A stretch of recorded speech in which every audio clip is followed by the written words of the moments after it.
ஓம் முருகா சரணம்.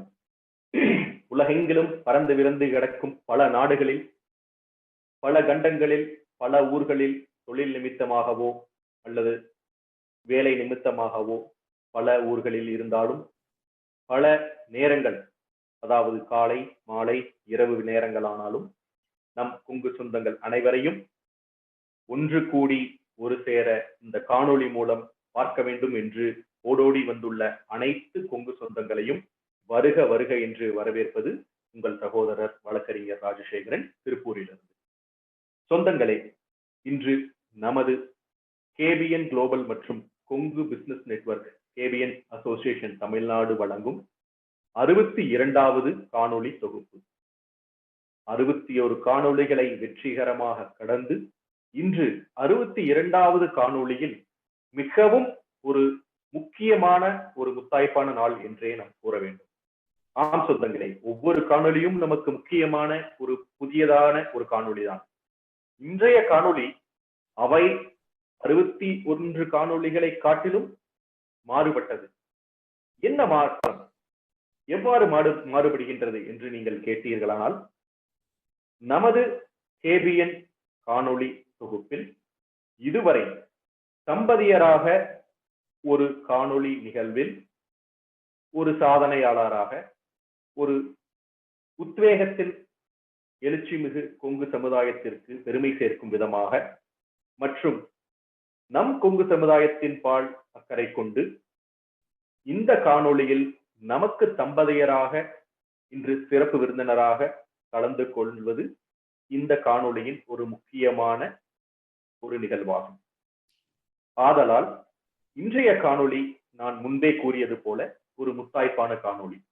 இன்றைய காணொளியில் தம்பதியராக கலந்து கொள்ளும் இன்றைய சிறப்பு விருந்தினர்கள் doctor S Kumaresan MBBS MS MCh plastic surgeon மற்றும் டாக்டர் நந்திதா குமரேசன் அவர்கள் MBBS DGO Abhi SK hospital private limited கோபிச்செட்டிப்பாளையமில் இருந்து வந்திருக்கும் அவர்கள் இருவரையும் கேபிஎன் குளோபல் மற்றும் Kongu business network KPN association Tamil Nadu சார்பாக வருக வருக என்று வரவேற்கின்றோம். சொந்தங்களே, ஒவ்வொரு காணொளி தொகுப்பிலும் நமக்கு ஏதாவது ஒரு முக்கிய கண்ணோட்டங்களோ அல்லது முக்கிய நிகழ்வுகளோ அல்லது ஒரு தீப்பொறி ஏனும் நமக்கு அந்த காணொளி மூலமாக கிடைத்தால் அந்த காணொளியின் மறுபயனாக நம் வாழ்வில் ஓர் படி வெற்றி படியை எடுத்து வைப்பதற்கு ஒரு முக்கிய உந்துகோலாக இருக்கும் என்பதால் நமது கேபிஎன் குளோபல் மற்றும் Kongu business network association Tamil Nadu இவ்வகை காணொளிகளை ஏற்பாடு செய்து உங்கள் இல்லங்களுக்கே அல்லது உங்கள் அலுவலகத்திற்கே சிறப்பு விருந்தினர்களை கூட்டிக் கொண்டு வந்து அவர்களுடைய தொழில் மற்றும் அவர்கள் எவ்வாறு அவர்களுடைய வாழ்வில் வெற்றி பெறுவதற்கு சிரமத்தை அடைந்தார்கள், அந்த சிரமத்தை எப்படி எதிர்கொண்டார்கள் என்பதை உங்களுக்கு தெரியப்படுத்துவதன் மூலம் நீங்களும் அவர்களுடைய வாழ்வில் எவ்வாறெல்லாம் தடைக்கற்களை வெற்றி படிக்கற்களாக மாற்ற வேண்டும் என்பதற்காகவே நாம் இந்த காணொளி தொகுப்பை அனைவருக்கும் கொண்டு வந்து சேர்த்துக் கொண்டிருக்கின்றோம். அவ்வாறு இன்று நமது திருவள்ளுவர், வான் புகழ் பெற்ற ஐயன் திருவள்ளுவர் கூற்றிற்கிணங்க, அன்பும் மரணம் உடைத்தாயின் இல்வாழ்க்கை பண்பும் பயனும் அது.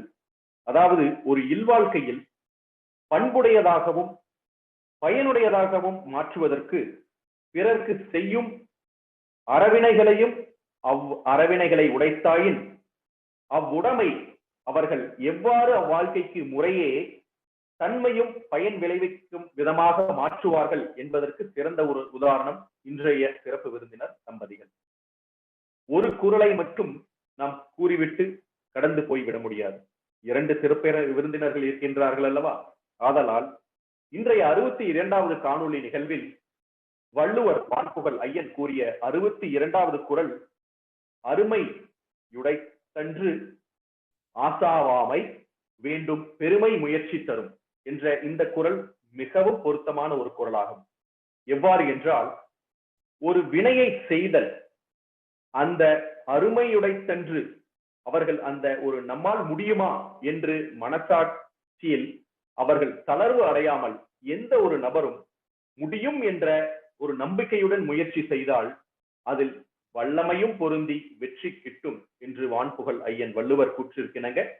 இந்த இரு குறள்களுக்கும் இந்த இரு சிறப்பு விருந்தினர்களும் தம்பதியாக நமது கேபிஎன் குளோபல் மற்றும் கொங்கு பிசினஸ் நெட்வொர்க் அசோசியேஷன் இந்த காணொலியில் நிகழ்வில் வந்ததற்கு உங்களின், அதாவது நம் கொங்கு சொந்தங்களின் சார்பாக அவர்களை இந்த காணொலி தொகுப்பிற்கு மீண்டும் ஒருமுறை வருக வருக என்று வரவேற்கின்றோம்.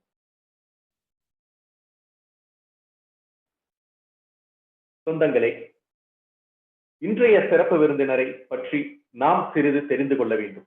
இரு மருத்துவர்கள், doctor S Kumaresan MBBS MS MCh plastic surgeon அவர்கள் அபி எஸ்கே ஹாஸ்பிட்டல் பிரைவேட் லிமிடெடின் மிக சிறந்த நிர்வாக அதிகாரி.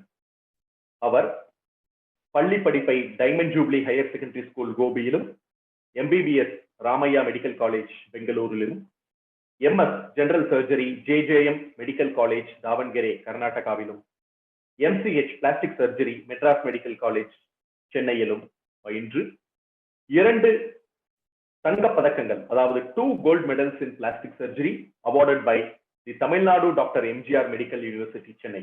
இவ்வகையான ஒரு சிறப்பு வாய்ந்த இன்றைய சிறப்பு விருந்தினர் ஸ்பெஷல் ட்ரைனிங்காக laparoscopic training under doctor C Palanivelu MCh, அதாவது 1998வது வருடமே நமது கொங்கு மண்ணிற்கு மற்றும் பெருமை சேர்க்கும் ஒரு நாயகர் டாக்டர் பழனிவேலு ஐயா ஜெம் ஹாஸ்பிட்டல் அவர்களின் ஒரு லேப்ரோஸ்கோபிக் ட்ரைனிங் சர்ஜனாகவும், surgical gastroenterology in training under doctor Surendran MCh 2000வது வருடத்திலும், microsurgery training at Chang ஜுங் memorial hospital Linkou Taiwan professor Hu Shan V 2004வது வருடத்திலும், இவ்வாறு இருக்கும் இந்த நமது கொங்கு மண்ணிற்கு பெருமை சேர்க்கும் மருத்துவர் பல ப்ரொஃபஷனல் அசோசியேஷன்களில் உறுப்பினராக உள்ளார். அவை முறையே Indian medical association, association of surgeons of India, association of plastic surgeons of India.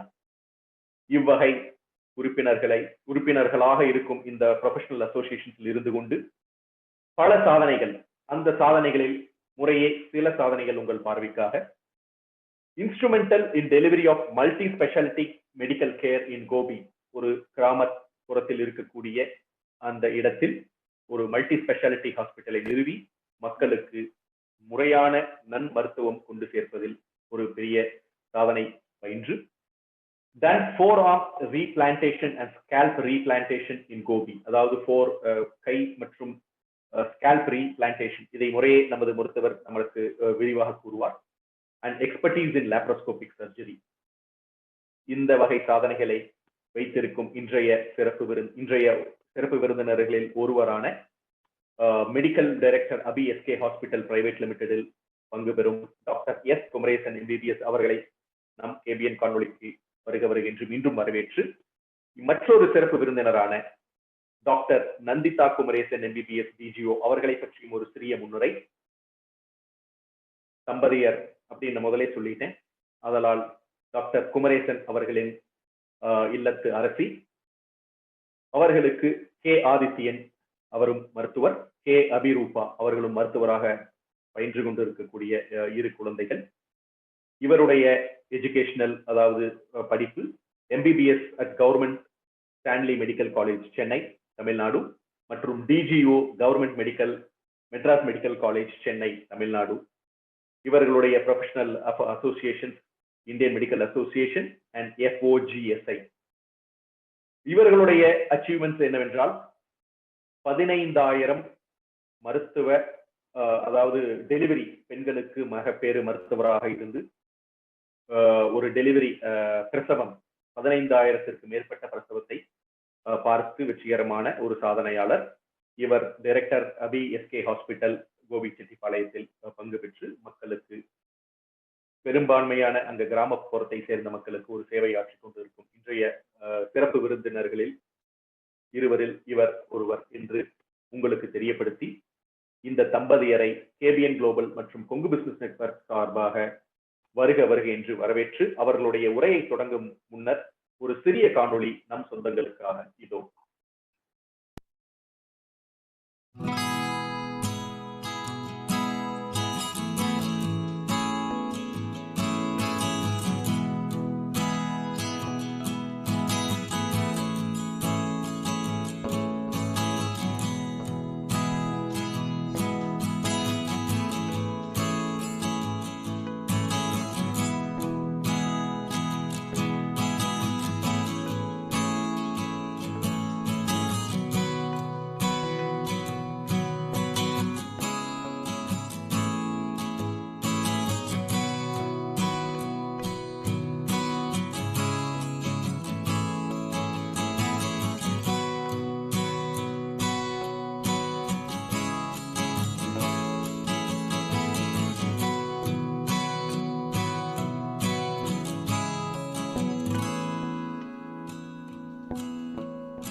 என்ன ஒரு சந்தோஷமான ஒரு தருணம், ஒரு மெய் சிலிர்க்க வைக்கும் ஒரு காணொளி. அதிலும் அந்த வரவேற்பறையில் தாய் தந்தையர் புகைப்படத்தில் மெய் சிலிர்க்க வைக்கக்கூடிய அந்த நிமிடங்கள் இந்த காணொளியில் நான் பார்த்த பொழுது உண்மையாக ஒரு மனது புது உற்சாகத்தை அடைந்தது என்றே கூற வேண்டும். பலமுறை அந்த கோபிச்செட்டிப்பாளையம் வழியாக செல்லும் பொழுது இந்த மருத்துவமனையை நான் பார்க்க நேர்ந்ததுண்டு. என்னுடைய உறவினர் திரு கதிரேசன் அவர்கள் நம் சிறப்பு விருந்தினர்களை அறிமுகப்படுத்திய பொழுதுதான் அது நம் கொங்கு மண்ணிற்கு பெருமை சேர்க்கும் தம்பதியரின் ஒரு மருத்துவமனை என்பதை தெரிய முடிந்தது. ஆதலால் அனைவரும் உலகெங்கிலும் பிப்ரவரி 14 காதலர்கள் தினத்தை கொண்டாடுவார்கள். காதலர்கள் என்பதை விட ஒரு அன்பை பரிமாறிக்கொள்ளும் ஒரு நண்பர்களிடமோ அல்லது கணவன் மனைவியிடமோ அல்லது அதை தாண்டி பெற்றோரிடமோ எந்த அன்பை பரிமாறிக்கொண்டாலும் அது அனைத்து நாட்களும் நமக்கு காதலர்கள் தினம் என்றே நாம் கருத வேண்டும் என்று கூறி, அந்த காதலர்கள் தினத்தின் சார்பாக நாம் ஒரு தம்பதியரை கண்டிப்பாக நமது காணொளியில் வரவேற்க வேண்டும் என்ற அந்த கூற்றிற்கு நமது கேபிஎன் குளோபல் மற்றும் Kongu business network association Tamil Nadu குழு நம் இன்றைய சிறப்பு விருந்தினர்களை அணுகிய பொழுது அவர்கள் இன்முகத்துடன் இந்த காணொளி 62வது காணொளி தொகுப்பிற்கு நம்முடன் இணைந்துள்ளார்கள். அவர்களை 4வது முறையாக வரவேற்று அவர்களுடைய சிறப்புரையாற்ற அன்புடன் அழைக்கின்றோம். வாருங்கள், உங்களுடைய சிறப்புரையை தாருங்கள்.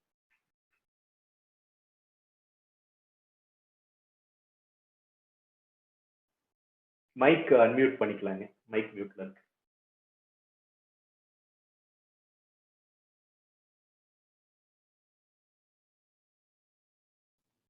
ஓகே.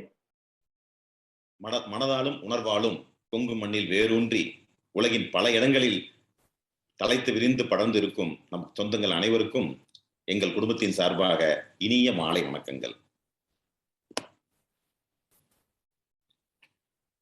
குலதெய்வம் மணலூர் செல்லாண்டியம்மன் துணையுடன் எங்கள் பெற்றோரின் பொற்பாதங்கள் பணிந்து தவத்திரு அடிகளார் மற்றும் சுவாமிகளின் நல்லாசிகளுடன் பல நிபுணர்களும் மிகச்சிறந்த சாதனையாளர்களும் வந்து உரையாற்றிய இந்த நல்லதொரு வலைதள மேடையில் எங்களையும் இந்த எளிய குடும்பத்தை சார்ந்தவர்களையும் அழைத்து உங்களுக்கெல்லாம் அறிமுகப்படுத்தி வைத்ததில் மற்றற்ற மகிழ்ச்சி அடைகின்றோம்.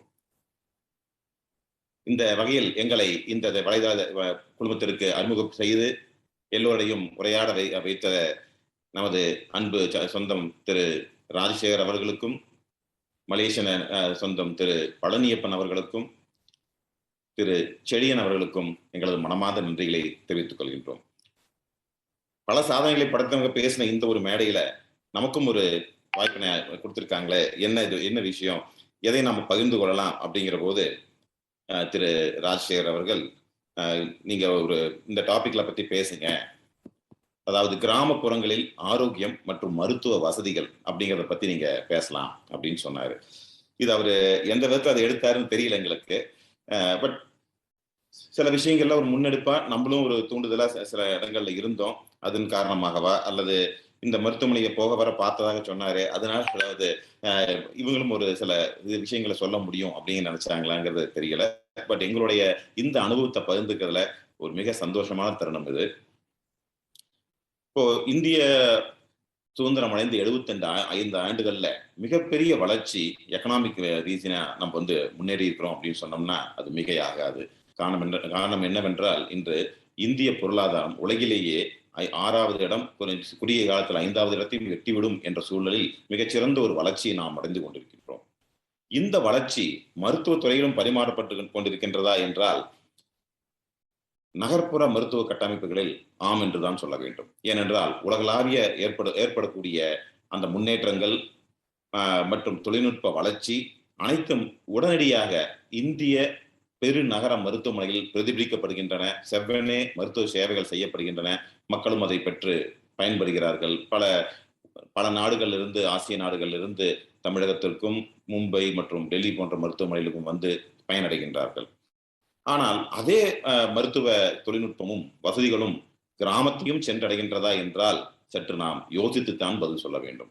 ஏனென்றால் அது இல்லை என்பதுதான் நிதர்சனமான உண்மை.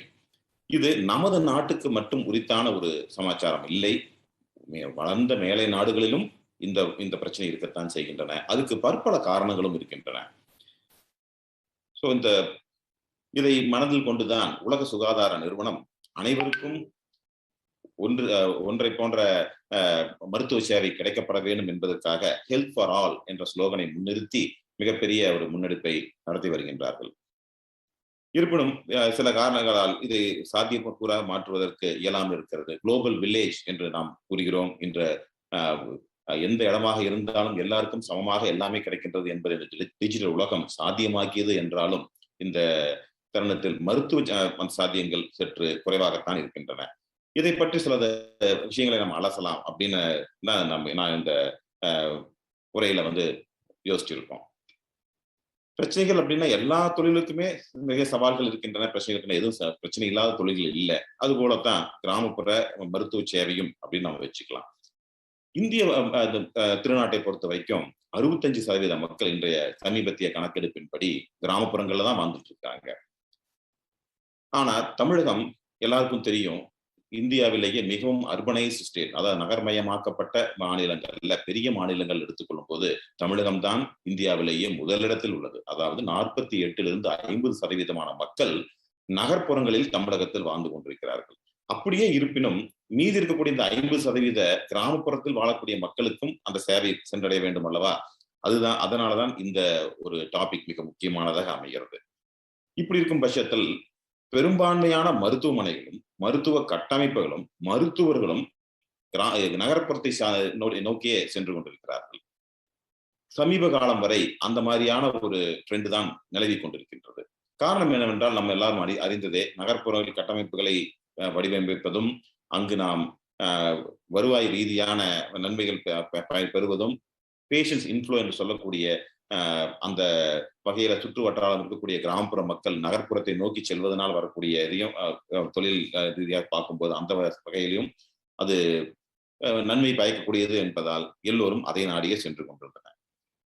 அதே போன்றுதான் மருத்துவ பணியாளர்களும் அவ்வாறே சென்று கொண்டிருந்தார்கள். ஏன்னா அங்கு அவர்களுக்கு நிறைய வாய்ப்புகள் அமையும், சம்பளமும் அதிகமாக கிடைக்கும் என்பதால் அவர்கள் அங்கு சென்று கொண்டிருந்தார்கள். இதை களைய நமக்கு மருத்துவர்களும் மருத்துவ பணியாளர்களும் அதிகம் தேவைப்பட்டது. அந்த தேவையையும் தமிழகம் ஓரளவுக்கு பூர்த்தி செய்து கொண்டுதான் இருக்கிறது என்று நாம் சொல்ல வேண்டும்.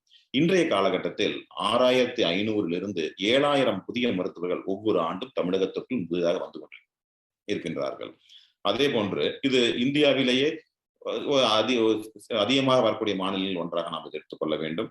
அடுத்தது செவிலியர்கள் என்று பார்த்தால், செவிலியர்களும் ஒவ்வொரு ஆண்டும் 12,000 13,000 செவிலியர்கள் தமிழகத்துக்குள் வந்து கொண்டிருக்கின்றார்கள். இதுவும் இந்தியாவிலேயே ஒரு மிகப்பெரிய முன்னெடுப்பாகத்தான் நாம் கருத வேண்டும்.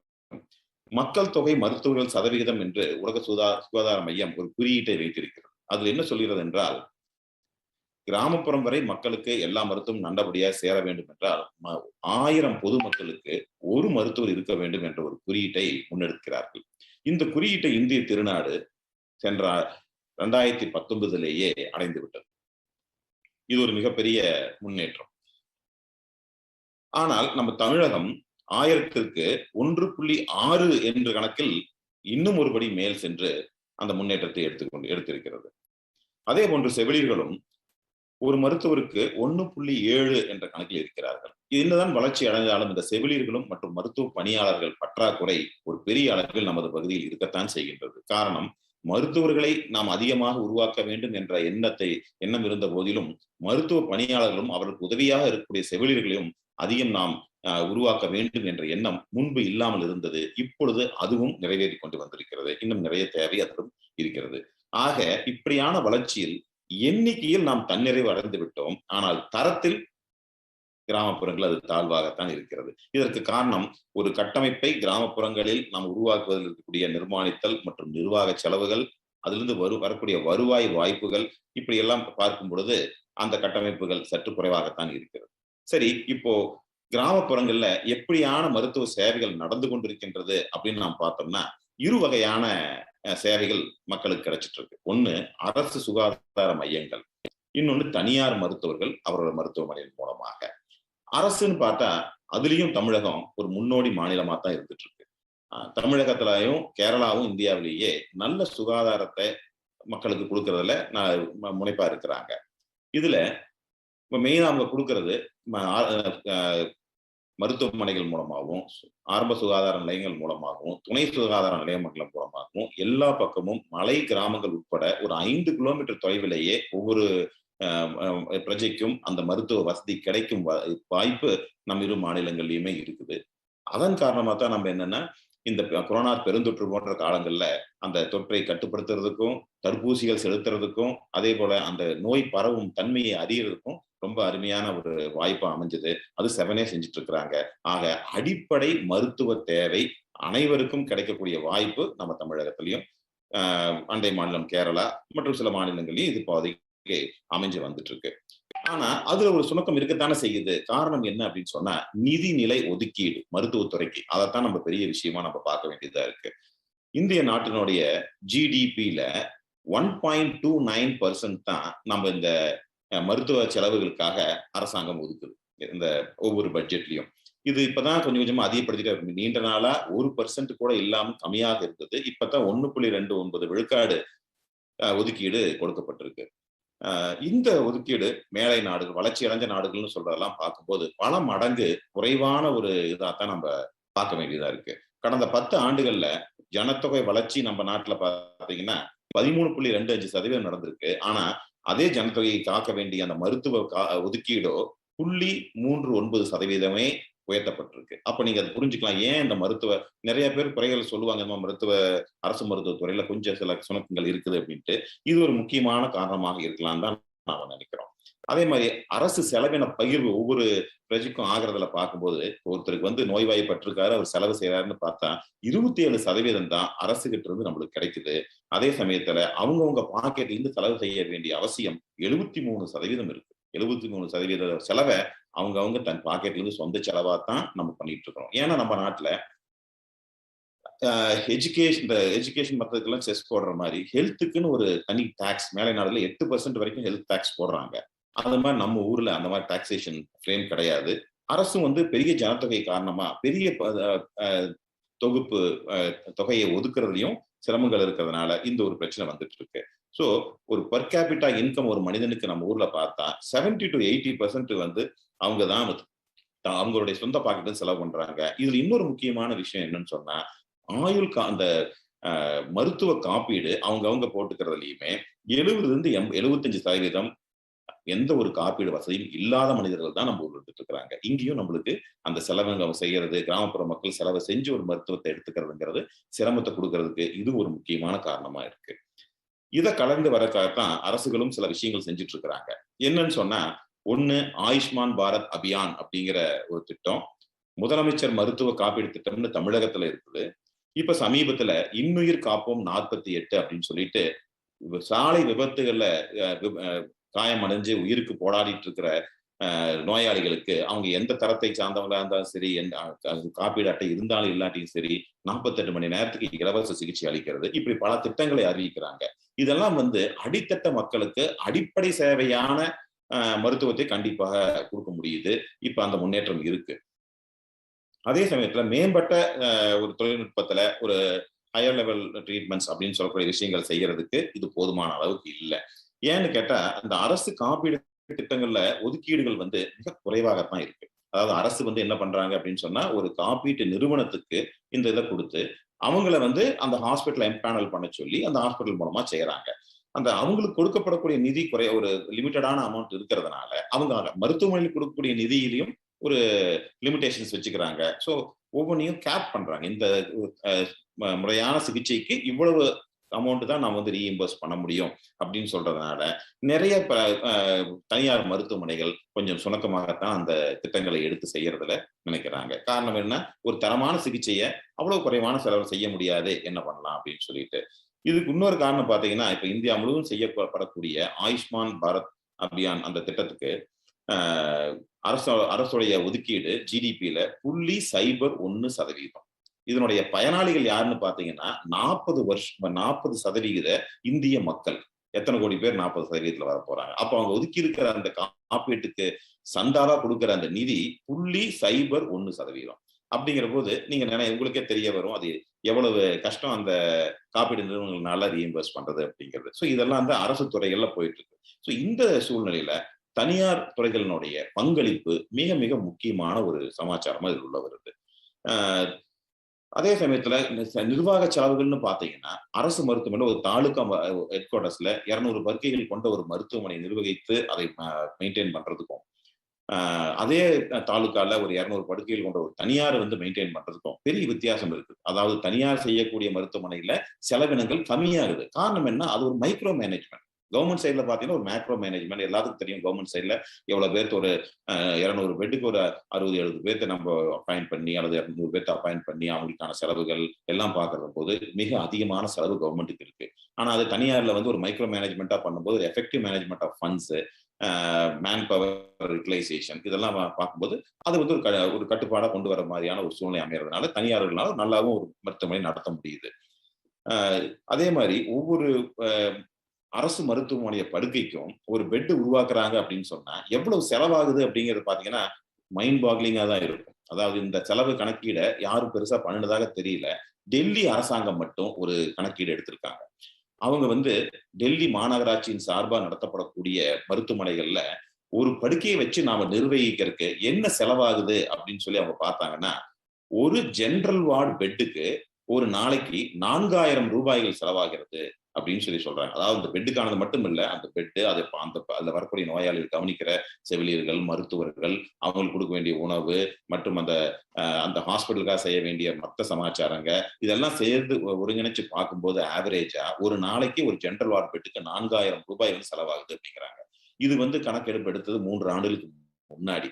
ஆனா இன்றளவு கூட எந்த ஒரு பிரைவேட் மருத்துவமனையிலையும் ஒரு பெட்டுக்கு 4000 யாரும் சார்ஜ் பண்றது இல்ல. காரணம் என்ன? அதுக்கு அவங்க நஷ்டம் அடைகிறதும் கிடையாது. நஷ்டமாகறாங்கன்னு சொல்லல. அந்த செலவினங்களை அவங்க அட்ஜஸ்ட் பண்ணி கொண்டு வர முடியுது. அது தனியார் பங்களிப்புல முடியுது. இப்படியான சில சூழ்நிலையில இன்றைய காலகட்டத்துல இந்தியாவுல தனியார் மருத்துவ பங்களிப்பு 82% வெளிநோயாளிகளுக்கு இருக்கு. வெளிநோயாளிகளா போய் பாக்குறவங்க 82% தனியார் மருத்துவரை நாடி போயிட்டு இருக்காங்க. உள்நோயாளிகளா இருந்து சிகிச்சை பெற்றுக் கொள்பவர்கள் 52% பேர் உள்நோயாளிகளா தனியார் மருத்துவமனையில செய்யறாங்க. இந்த சூழல்ல தனியார் மருத்துவமனை கட்டமைப்புகளும் நல்லா கொண்டு வர வேண்டியதுங்கிற முக்கியத்துவம் இது எல்லாத்துக்கும் புரியும்னு நினைக்கிறேன் நானு. இந்த இப்படிப்பட்ட சூழ்நிலையில மருத்துவ உபகரணங்களும் நம்ம நிறைய செய்ய வேண்டியது இருக்கு. இப்ப இன்னைக்கு நல்ல ஒரு தரமான சிகிச்சை கொடுக்கணும் அப்படின்னு சொன்னா மருத்துவ உபகரணங்கள் தேவை. இப்போ நிறைய பேர் என்ன சொல்றாங்கன்னா, அந்த காலத்துல எங்க அப்பா எங்க பெரிய டாக்டர் ஒருத்தர் இருந்தாங்க, அவங்களை போய் பார்த்தோம், அவங்க நாடி பார்ப்பாங்க, செஸ்ட் ஸ்டெதஸ்கோப் வச்சு பார்ப்பாங்க, இதை பார்த்தே மருந்துகள் எல்லாம் எழுதி கொடுப்பாங்க, நல்லாயிட்டு தான் இருந்தோம். ஆனா இன்னைக்கு நீங்க பல டெஸ்ட்கள் கொடுக்குறீங்க, நிறைய செலவினங்கள் ஆயிட்டு வந்துட்டு இருக்கு அப்படிங்கிற ஒரு குற்றச்சாட்டு நிறைய பக்கம் நம்ம அதை கேள்விப்பட்டு இருக்கிறோம். ஆனா அது அந்த காலகட்டங்கள் இப்ப மாறிட்டு வருதுதான் நினைக்கிறோம். அது என்ன சொல்றோம்னா சப்ஜெக்டிவ் சயின்ஸ் அப்படின்னு சொல்றோம். ஒருத்தர் பார்த்து இதை உண்மையிலே திறமையானவராக இருக்கலாம், அதை கண்டுபிடிக்கிறாங்க. இன்னொருத்தர் பார்த்து அதை கண்டுபிடிக்க முடியுமானா அது சந்தேகம் தான். இன்னைக்கு நம்ம அப்ஜெக்டிவ் சயின்ஸுக்கு வந்துட்டோம். ஒருத்தர் பார்த்து ஒண்ணு சொன்னாங்கன்னா எல்லாரும் அதை தெரிஞ்சுக்கிற அளவுக்கு, அதை உணர்ற அளவுக்கு இருக்கக்கூடியதுதான் நம்மளுக்கு உதவியா இருக்கிறது அந்த உபகரணங்கள். அது மட்டும் இல்ல, அன்னைக்கு சில சயின்ஸ் மட்டும் தான் நம்ம பார்த்தோம். உடல் ரீதியா நம்ம பாக்குறோம், ஒரு நாடியை பாக்குறோம், ஒரு செஸ்ட் மட்டும் பாக்குறோம், அப்படி இருந்தது போக இன்னைக்கு ஸ்கேன், பிரெயின்ல எப்படி இருக்கு, அதோட ரத்த ஓட்டங்கள் எப்படி இருக்குது அப்படின்னு பல வகையான விஷயங்களை பார்த்து நம்ம உபகரணங்களை நம்ம முன்னேற்ற இருந்ததுனால இன்னைக்கு அதனுடைய பங்களிப்பு மிக பெருசா இருக்கு. அதாவது வள்ளுவன் வாக்கு போல நோய் நாடி நோய் முதல் நாடி அது தணிக்கும் வாய் நாடி வாய்ப்பை செயல்னு சொல்றாரு. அப்ப அந்த நோயின் முதலை நாடுறதுக்கு இந்த உபகரணங்கள் மிக மிக முக்கியமான ஒரு பங்கை வகித்துட்டு இருக்கு. அப்படிப்பட்ட உபகரணங்கள் இன்னொரு பெரிய விஷயம், அதுல 70% மருத்துவ உபகரணங்கள் நம்ம பயன்படுத்துறது வெளிநாடுகள்ல இருந்து தான் இன்னுமே இறக்குமதி செஞ்சுட்டு இருக்கிறோம். உள்நாட்டுல தயாரிக்கிறதுக்கு பல முயற்சிகள் எடுக்கப்படுது. இருந்தாலும் அங்கங்க சில விஷயங்கள் நம்மளுக்கு இந்த ரிசர்ச் அண்ட் அனலைசிஸ் இருக்கிறது கஷ்டமா இருக்குது. அதுக்கு அடுத்தது நியூ டெக்னாலஜிஸ் கொண்டு வர்றது, பேட்டன்ட் இஷ்யூஸ், அதே மாதிரி வால்யூம் ஆஃப் ப்ரொடக்ஷன், இதெல்லாம் அதிகமான வால்யூம் ப்ரொடக்ஷன் பண்ணும்போது தான் நம்மளுடைய காஸ்ட்டை கட்டுப்படுத்த முடியும். இப்படியான பல விஷயங்கள் காரணமா நம்மளுக்கு அந்த தொழில்நுட்ப தரத்தை உலக தரத்துக்கு நம்மளுடைய பங்களிக்க முடியல. ஈவன் இப்போ நம்ம அந்த கொரோனா காலத்துல கூட இந்திய அரசு நம்ம உள்நாட்டிலேயே தயாரிக்கக்கூடிய வென்டிலேட்டர், சுவாச கருவிகள், மிஷின் எல்லாம் யூஸ் பண்ணலாம் அப்படின்னு சொல்லி ரொம்ப முயற்சிகள்லாம் எடுத்தாங்க. இருந்தாலுமே அது ஒரு பெரிய பலன் கொடுத்ததாக எனக்கு தெரியல. இப்படி நம்ம இறக்குமதி செய்யறோம். ஆனா அந்த இறக்குமதி செய்யக்கூடிய மருத்துவ உபகரணங்களுக்கு நீங்க கஸ்டம்ஸ் டியூட்டி பார்த்தா 20.4% கஸ்டம்ஸ் டியூட்டி இருக்கு. அது போக ஜிஎஸ்டி வரி விதிப்பு 12%. இந்த மாதிரி நிறைய விஷயங்கள் அது வரதுனால ஆட்டோமேட்டிக்கா அதனுடைய செலவினங்களும் மிக அதிகமாக தான் இருந்துட்டு இருக்கு. ஆனுவல் மெயின்டெனன்ஸ் ஆஃப் இன்ஸ்ட்ருமெண்ட்ஸ், அதாவது ஒரு உபகரணத்தை வாங்குறது மட்டும் முக்கியம் இல்லை, எல்லா மருத்துவ உபகரணங்களுமே ரொம்பவுமே தொழில்நுட்பத்தில் சிறந்ததா இருக்குது. நுணுக்கமான சமாச்சாரங்களா இருக்குது. இதுல ஏதாவது குறைபாடுகள் ஏற்பட்டதுன்னா உயிருக்கு ஆபத்து ஏற்படக்கூடிய விஷயங்கள் வந்துருங்கிறதுனால அதை நம்ம மிகச் சிறப்பாக அதை செயல்பாட்டுல வச்சுட்டு இருக்க வேணும். அதுக்கு நம்ம டெக்னிக்கல் இன்ஜினியர்ஸ்னுடைய விசிட்டிங் இதெல்லாம் இருக்கிறதுனால எல்லா மருத்துவமே ரெகுலரான இன்டர்வல்ல நம்ம டெக்னிக்கல் டீம் அவங்க பார்த்துட்டே இருக்கணும். அதுக்கான கட்டணமும் மிக அதிகமா தான் வச்சிருக்காங்க. 10% 20% அந்த விலை உபகரணத்தினுடைய விலையை ஒவ்வொரு ஆண்டும் அவங்க மெயின்டெனன்ஸ் தான் போட்டுட்டு இருக்கிறாங்க. சின்ன மருத்துவமனைக்கு 1 கோடி ரூபாய் அளவுக்கு மெயின்டெனன்ஸ் வருஷத்துக்கு கட்ட வேண்டுங்கிறது பாத்தீங்கன்னா அதனுடைய உங்களுக்கு தெரியும் எவ்வளவு தூரம் அதெல்லாம் விஷயங்கள் செய்ய வேணும் அப்படிங்கிறதுல.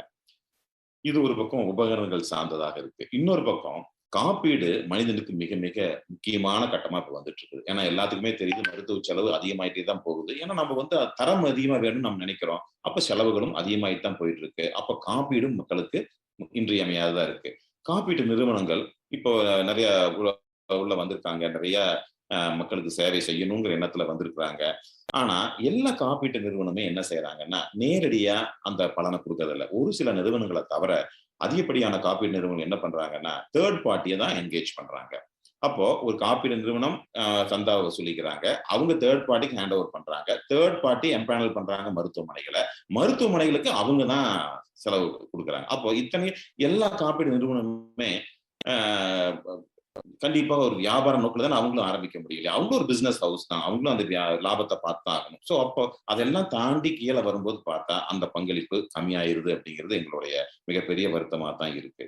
அடுத்து இந்த காப்பீடு நிறுவனங்களும் என்ன பண்றாங்கன்னா நகர்ப்புறத்துக்கும் கிராமப்புற மருத்துவமனைக்கும் மிகப்பெரிய பாகுபாடும் இந்த காப்பீடு நிறுவனங்கள் பாக்குறாங்க.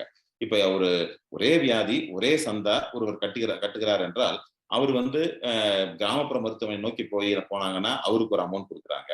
அதே மருத்துவமனை அதே நோயினோட ஒரு நகர்ப்புற மருத்துவமனைக்கு போகும்போது இரட்டிப்பான அமௌண்ட் அதை கொடுக்கறதுக்கு தயாரா இருக்கிறாங்க. ஸோ இதுக்கு எம்பிபிஎஸ் படிக்கும்போது யாரும் கிராமப்புறத்துக்காகவும் அல்லது நகர்ப்புறத்துக்காகவும் யாரும் படிக்கிறது இல்லை. தொழில்நுட்பத்துக்காக பண்ணக்கூடிய உபகரணங்களும் யாரும் கிராமத்துக்கு தனியாங்கிறது இல்லை. பட் கண்டிப்பா நிர்வாக செலவுகள் குறைவாக இருக்கும் கிராமப்புறங்கள்ல, நகர்ப்புறத்துல அது அதிகமா இருக்குது. அப்படிங்கிற போது நம்மளுக்கு தெரியும் அது கொஞ்சம் குறைக்கலாம். பட் இரட்டிப்பா அங்கேயும் குறைக்கிறதும் காப்பீடு நிறுவனங்கள் கொஞ்சம் யோசிக்க வேண்டிய ஒரு விஷயமா தான் இருக்கு. இதே அரசு தரப்புல எடுத்தீங்கன்னாலும் இந்த பிரச்சனை இருக்கதான் செய்யுது. அரசு ஊழியர்களுக்கெல்லாம் ஒரு காப்பீடு கொடுத்துருக்காங்க. அதுல பாத்தீங்கன்னா ஒரு பியூன்ல இருந்து ஒரு ஐஏஎஸ் ஆபீசர் வரைக்கும் அதே சந்தா தான். அதே மாதிரி சிகிச்சைக்கு இவ்வளவுதான் அமௌண்ட் அப்படின்னு சொல்லி அவங்க நிர்ணயிக்கிறாங்க. உதாரணமா ஒரு பித்தப்பைய லேப்ரோஸ்கோப் மூலமா எடுக்கிறதுக்கு 17,000 ரூபாய் நிர்ணயிக்கப்பட்டிருக்குது. அந்த பியூனுக்கும் அந்த 17,000 ரூபாய் தான். அந்த ஐஏஎஸ் ஆபீஸா இருந்து அந்த திட்டத்தின் கீழ் பண்ணிக்கிறவங்களுக்கும் 17,000 ரூபாய் தான். அப்ப நம்ம புரிஞ்சுக்க முடியும், ஒரு பியூனுக்கு 17,000 ரூபாய்க்கு ஒரு அந்த என்ன சர்வீஸ் நம்ம கொடுக்க முடியுமோ செய்யலாம். அதே ஒரு பெரிய லெவல் அபிஷியலுக்கு அதை செய்யும் போது அவங்களுக்கு அந்த சேவை பற்றாக்குறையான சேவையா தான் இருக்கும். இது ஒரு பெரிய பிரச்சனையா இருக்கு அந்த இதுல.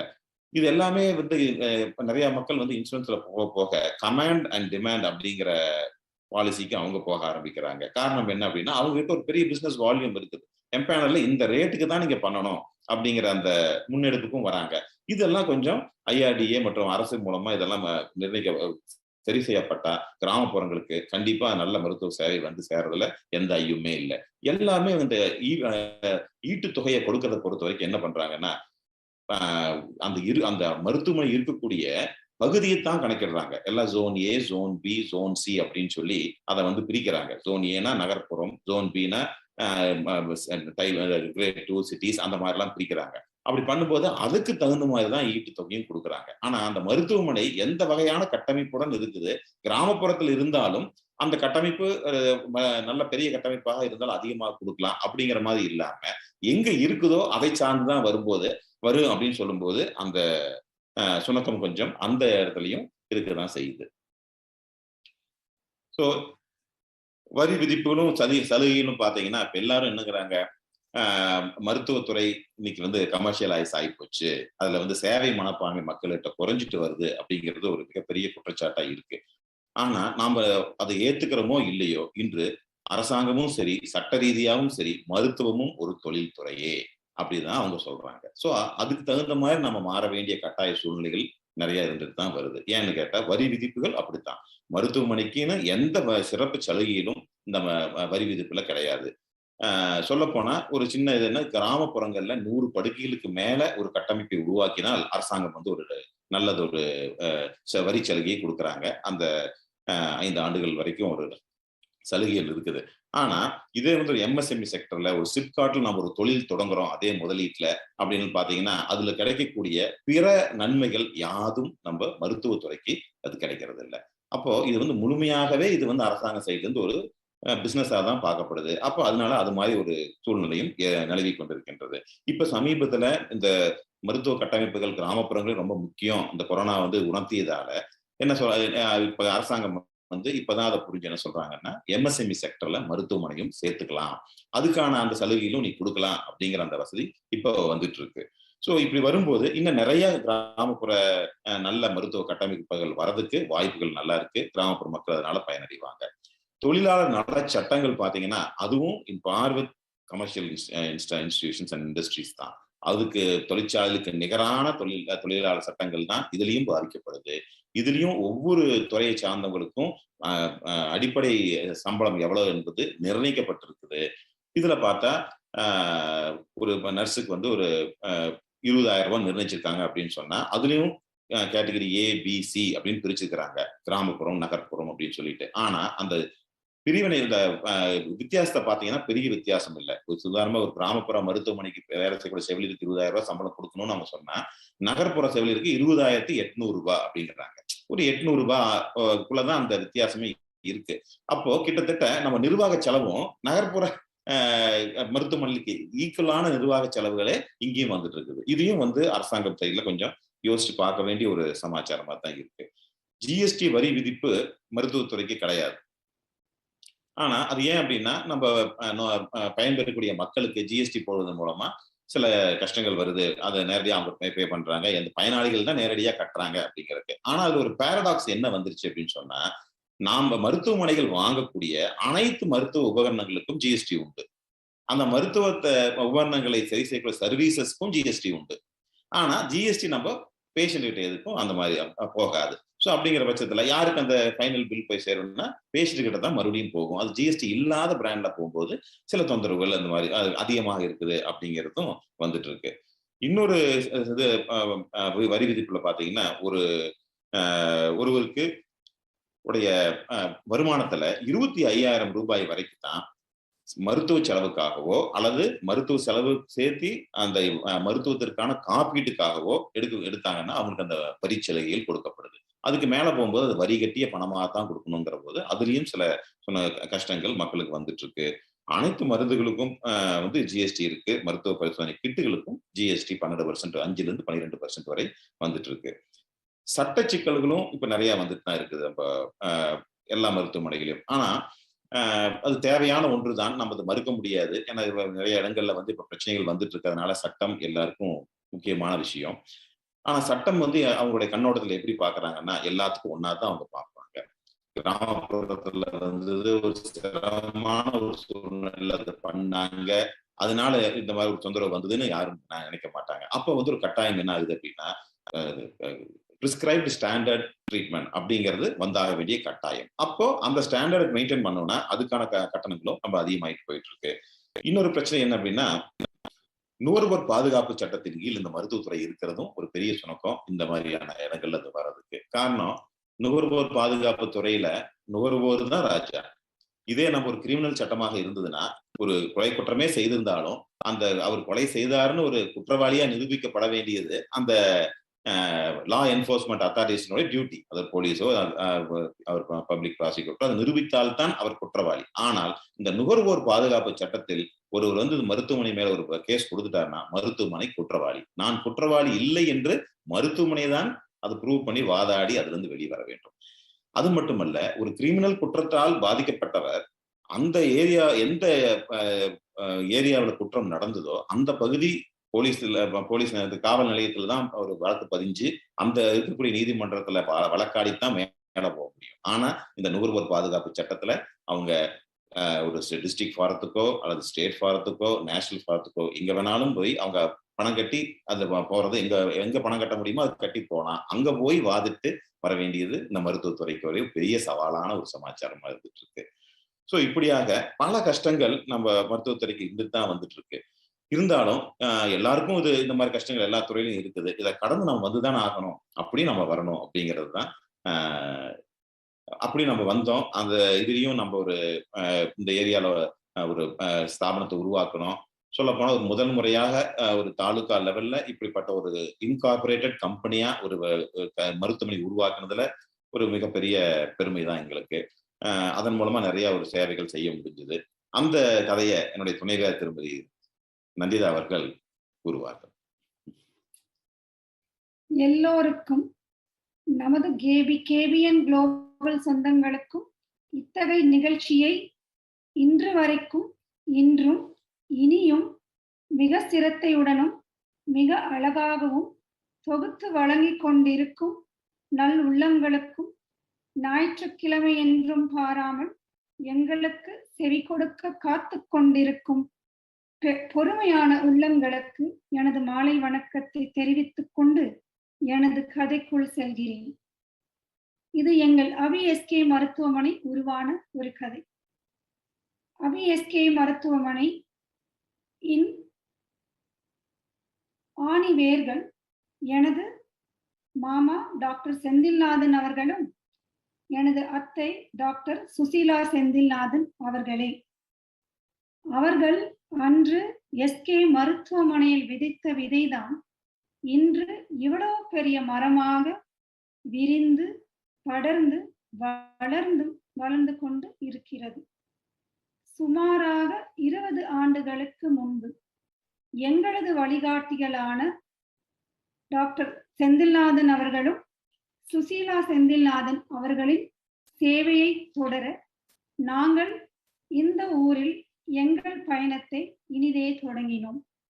அந்த காலகட்டத்தில் 20-30 படுக்கைகள் கொண்ட மருத்துவமனைகள், அதுவும் மகப்பேறு மருத்துவ செய்யும் மருத்துவமனைகள் எளிதில் பிரபலமாகிவிடும். எங்கள் மருத்துவமனையும் அப்படியே எளிதில் பிரபலமாகியது. எங்கள் துறை வளர்ந்து கொண்டு போக, வளர்ச்சி அடைய பிரசவங்கள் காலங்களில் சிக்கலான பிரசவங்கள் எங்களை தேடி வர ஆரம்பித்தது. அந்த காலகட்டத்தில் அந்த கட்டமைப்பை கொண்டு எங்களால் சில கர்ப்பிணி பெண்களை சரிவர பார்த்து கொள்ள இயலாமல் போனது. பிரசவத்தின் போதோ அல்லது பிரசவத்திற்கு பிறகோ நகர்ப்புற சேவைக்காக அவர்களை பரிந்துரைக்க பண்ண வேண்டிய அவசியம் நேர்ந்தது. மக்களின் நம்பிக்கையை நம்மால் காப்பாற்ற முடியாமல் போனது எங்களுக்கு மிகவும் மன வருத்தத்தை கொடுத்தது. அதற்காக ஒரு சிறிதளவில் ஒரு சிறிய தீவிர சிகிச்சை பிரிவை அன்று நாங்கள் அமைத்தோம். அதன் பிறகு மற்ற துறைகளிலும் இது போன்ற சிக்கலான சந்தர்ப்பங்களை சந்திக்க நேர்ந்தது. இது மட்டுமல்லாமல் ஒரு சில சம்பவங்கள் எங்கள் மனதை மிகவும் பாதித்தது. உதாரணமாக, எனது மாமாவின் மிக நெருங்கிய நண்பர், ஒரு சில மருத்துவ பிரச்சனைகள் உள்ளவர், உடல் நலம் சரி இல்லாத போது எங்களது மருத்துவமனைக்கு தான் வந்து சிகிச்சை பெற வேண்டும் என்றும், இந்த மண்ணை விட்டு நான் என்றுமே எங்குமே செல்ல மாட்டேன் என்றும் பிடிவாதமாக இருந்தவருக்கு அந்த காலகட்டத்தில் எங்களால் அவரது வியாதிக்கு சரியாக மருத்துவம் தர இயலவில்லை. இது எங்களுக்கு பெரிய ஏமாற்றமே. மற்றொரு சம்பவம், எங்களது ஆடிட்டரின் மனைவி விபத்துக்கு உள்ளாகி மிகுந்த மோசமான நிலைமையில் எங்கள் மருத்துவமனைக்கு கொண்டு வந்த பொழுது, எங்கள் மருத்துவமனையில் மட்டுமல்ல, அந்த சமயத்தில் எங்க ஊரில் வேறு எந்த மருத்துவமனையிலும் அந்த சூழ்நிலையை எதிர்கொள்ள வசதி வாய்ப்புகள் இல்லாமல் போனது மிகவும் துக்ககரமாகவே இருந்தது. எங்கள் மனதை வெகுவாக பாதித்தது. அப்பொழுது முடிவு செய்தோம், இந்த நிலையை நாங்கள் மாற்ற வேண்டும் என்று. நம் கிராமப்புற மக்களுக்கு ஏதாவது செய்ய வேண்டும், செய்தே ஆக வேண்டும் என்று முடிவெடுத்தோம். அன்று உதித்தது எங்கள் மனதில் அபி எஸ்கே மருத்துவமனையின் உருவம். உடனடியாக அதற்கான வேலையிலும் இறங்கினோம். எங்களது கைகளை பலப்படுத்த எங்களுக்கு ஒரு டீம் தேவைப்பட்டது.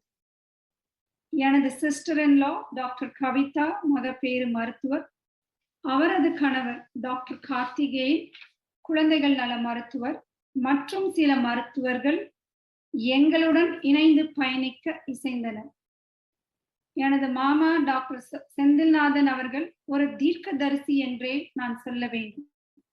அவர் என்றோ வாங்கிய இந்த கட்டிடம் அமைந்துள்ள பூமியால் தான் எங்கள் எண்ணங்களுக்கு வண்ணம் கொடுக்க முடிந்தது. இத்தனை பெரிய ஸ்தாபனத்தை உருவாக்குவது என்பது அவ்வளவு எளிதான செயல் அல்ல என்றாலும் எங்கள் கனவை நிஜமாக்க முனைப்புடன் செயல்பட்டோம். எங்கள் இலக்குகளை முடிவு செய்தோம். Our motives and goals were valuable 24-hour emergency services, affordable multi-speciality center, approachable super speciality services, life-saving golden hour facilities, quality care for all at affordable cost. இந்த கருவை சுமந்து உருவானது அபி எஸ்கே மருத்துவமனை. இந்த இலக்குகளை எட்டுவது கிராமப்புறங்களில் அவ்வளவு எளிதான காரியம் அல்ல. அதில் நிறைய இன்னல்களை சந்திக்க நேர்ந்தது. முதலீடு ஆண்டவன் அருளாலும் எங்களது வழிகாட்டிகளின் உதவியுடன் ஓரளவு அதை எட்ட முடிந்தது. அடுத்தது வருவாய் எட்டுதல். This is always a $1 million question. Can such a big institution sustain in this rural area? அதற்கு காலம் பதில் சொல்லிவிட்டது என்றே நாங்கள் எண்ணுகிறோம். மருத்துவர்களின் சேர்க்கை. அவர்கள் கிராமப்புறங்களை நாடாமல் இருப்பதற்கு முக்கிய காரணம் அவர்களது குழந்தைகளின் கல்வி, நகரப்புற வாய்ப்புகள் மற்றும் பல. இது நாம் எல்லோரும் அறிந்ததே. மருத்துவ சார்ந்த பணியாளர்களின் அமர்த்துதல், the nursing staffs and parameters, அது ஒரு பெரிய சுமையாக இருந்தது. ஆரம்ப காலத்தில் இது மிகவும் கடினமாக இருந்தது. இந்த நிலைமை இப்பொழுது மெதுவாக மாறிக்கொண்டு வருகிறது. இன்னமும் சற்று கஷ்டம்தான். நிர்வாக சுமை, இது என்றும் தீராத ஒன்று.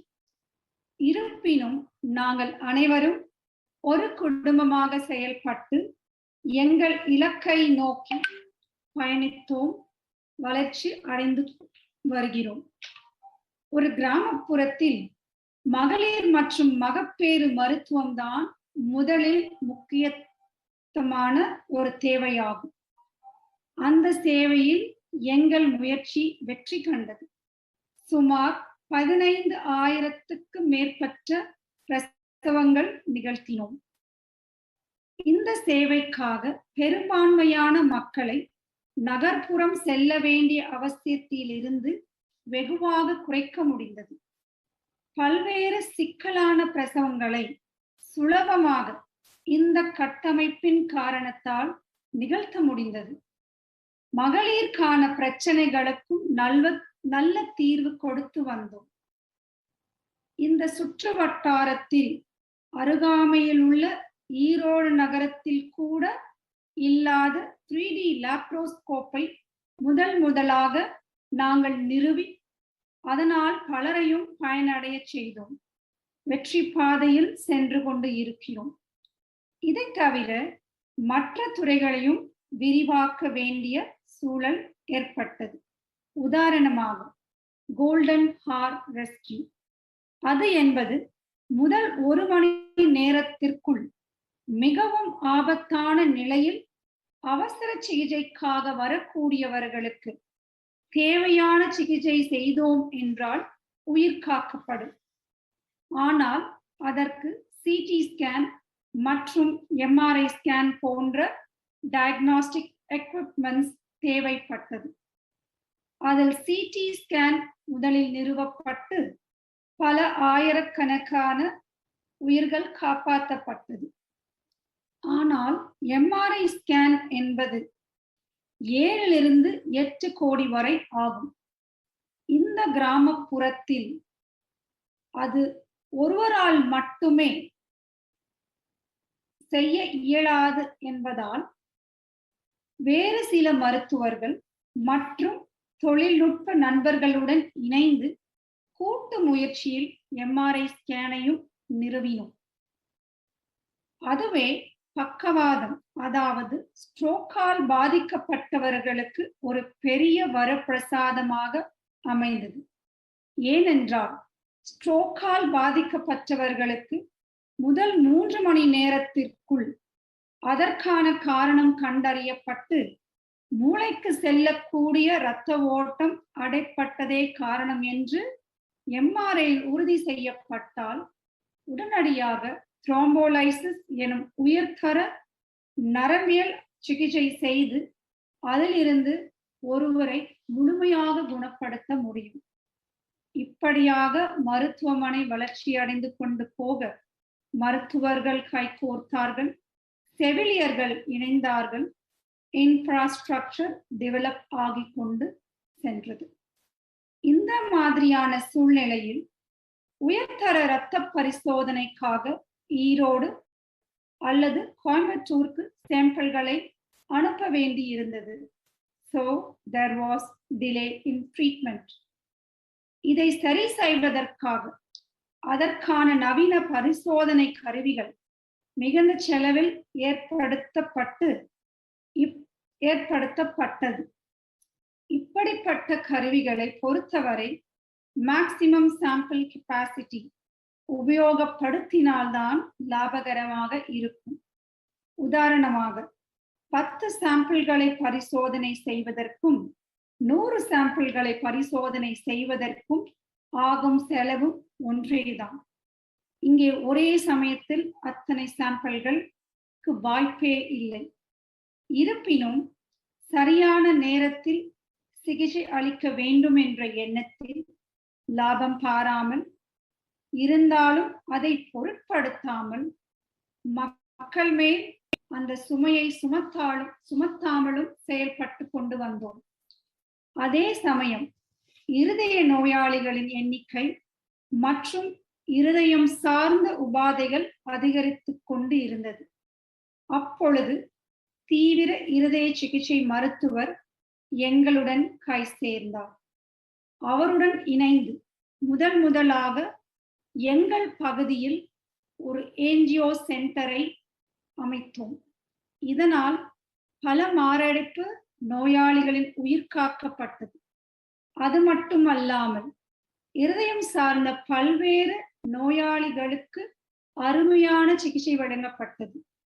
கிராமப்புற மக்கள் பயனடைந்து வந்தனர். லைஃப் சேவிங் கோல்டன் ஹவரில் எங்கள் மருத்துவமனை முதன்மையாக திகழ்ந்தது. நமது சுற்று வட்டாரத்தில் கிராமப்புறங்களில் எங்குமே இல்லாத ஒரு வசதியை முதலாக நமது மருத்துவமனையில் நிறுவ வேண்டிய அவசியம் ஏற்பட்டது. அதுதான் டயாலிசிஸ் யூனிட்.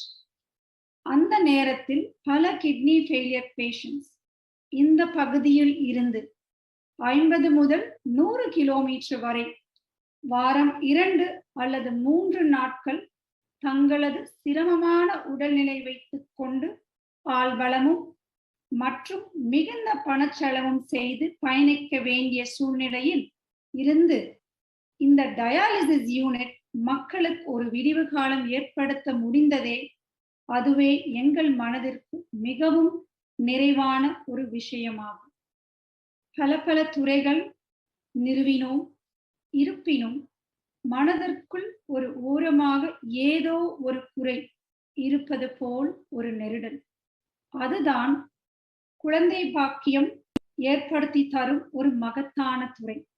குழந்தையின்மை என்ற சொல்லே இல்லாமல் செய்வதற்கான தீர்வுதான் எங்கள் அபியின் IVF சென்டர். இந்த துறை முற்றிலும் நம்பிக்கையின் அடிப்படையில் உருவானதே. அப்படி ஒரு நம்பிக்கையை நம்மால் மக்கள் மனதில் விதைக்க முடிந்ததால் தான் இந்த அபி IVF சென்டர் உருவானது.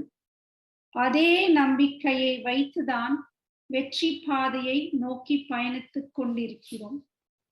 இப்படியாக இந்த நிறுவனத்தை ஆரம்பிக்கும் போது இருந்த இலக்குகளை, அதாவது 24 மணி நேர சேவை, golden hour rescue, all under one roof, quality health care for all at affordable cost in the neighborhood, early reduction of chronic cases போன்ற உன்னதமான இலக்குகளை எட்டியதில் மனநிறைவே.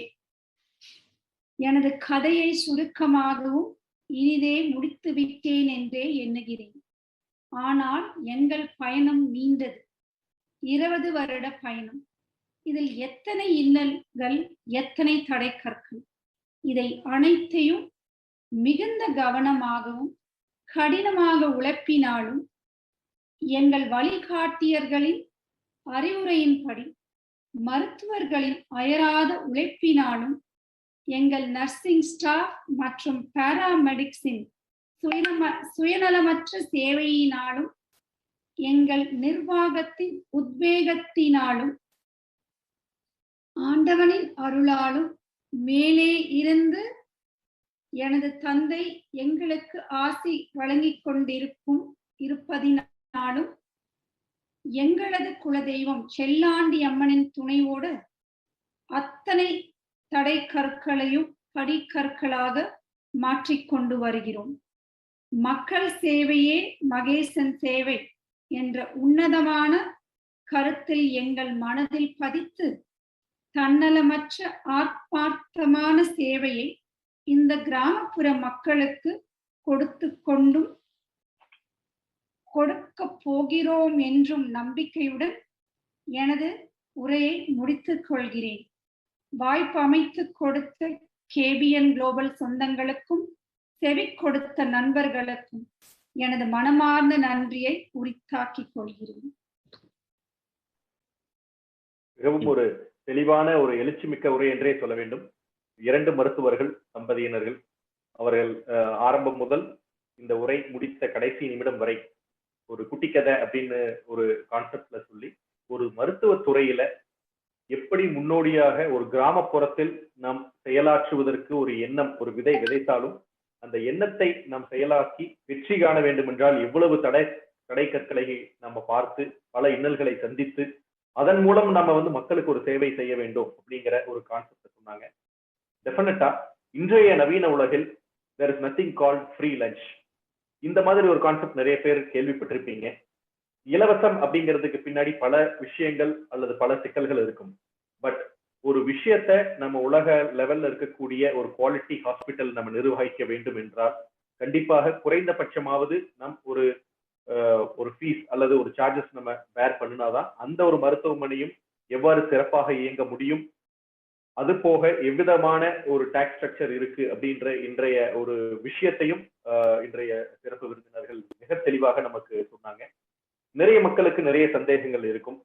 மருத்துவமனை ஈஸியா நிர்வகிச்சிடலாம், மருத்துவமனை கவர்மெண்ட் நிறைய சப்போர்ட் கொடுக்குது, மருத்துவர்கள் நிறைய சம்பாதிக்கிறாங்க, பிரச்சனையே இல்லை அப்படின்னு. ஆனால் அதற்கு பின்னால் பல தூக்கமில்லா நாட்களும், பல ஒரு சென்சேஷனல் அண்ட் எமோஷனல் ஒரு விஷயங்களை மனசுல வச்சுக்கிட்டு அதை ஒரு அழுத்தமாக இன்றைய சிறப்பு விருந்தினர் திருமதி நந்திதா அவர்கள் மருத்துவர் கூறியது போல, நமக்கு முக்கியமான நெருங்கியவர்கள் அவர்களுடைய உயிரை காப்பாற்ற, அந்த மனிதம் காப்பாற்ற முடியாத ஒரு சூழ்நிலை இந்த உபகரணங்கள் இல்லாததுனாலோ அல்லது அதற்கு தகுந்த ஒரு கட்டமைப்பு இல்லாததுனாலோ நம்ம அதை ஏன் நம்ம மிஸ் பண்றோம் அப்படின்னு கேட்கும் பொழுது, அதை எப்பாடுபட்டாவது எவ்வித சிரமம் இருந்தாலும் அதை எதிர்கொண்டு நம்ம இந்த கிராமப்புறங்களில் நிறுவ வேண்டும். அதன் மூலம் இந்த கிராமப்புறத்தில் இருக்கக்கூடிய சுற்றுவட்டார மக்கள் சேவை பெற்று பயனடைய வேண்டும் என்று அந்த ஒரு உயரிய எண்ணமே ஒரு வெற்றிக்கு ஒரு பாதி வழியை கொண்டு வந்து சேர்க்கும் என்பதில் எந்தவித ஒரு ஐயமும் இல்லை. அதை கண்டிப்பாக யாரும் எந்த ஒரு மாற்று கருத்து இல்லாமல் ஏற்றுக்கொள்வார்கள் என்று நாங்கள் நம்புகின்றோம். அவ்வாறு இந்த கிராமப்புறங்களில் இருக்கக்கூடிய இந்த மருத்துவ சேவைகளை பல மக்களுக்கு கொண்டு சென்று அந்த ஒரு சேவையை மறுபடியும் இன்னும் எதிர்காலத்தில் பெற்றோர் அவர்களுடைய ஆசிகளின் மூலமாகவும் அனைத்து விதமான நல் உள்ளங்களின் ஒரு துணையுடனும் இந்த ஒரு மருத்துவ சேவையில் வெற்றி கொடி கட்டி நீண்ட ஒரு ஆயுளையும் நிறை செல்வமும் மெய்ஞானமும் பெற்று கொடுக்க வேண்டும் என்று கேபிஎன் மக்கள் சார்பாக கேட்டு கேள்விகளுக்கு நாம் செல்லலாம். நிறைய கேள்விகள் ஏற்கனவே வந்துவிட்டன. அதுல ஒரு கேள்வி இன்றைய காலகட்டத்தில் அரசாங்கம் அந்த ஹெல்த் கார்டு அப்படிங்கிற ஒரு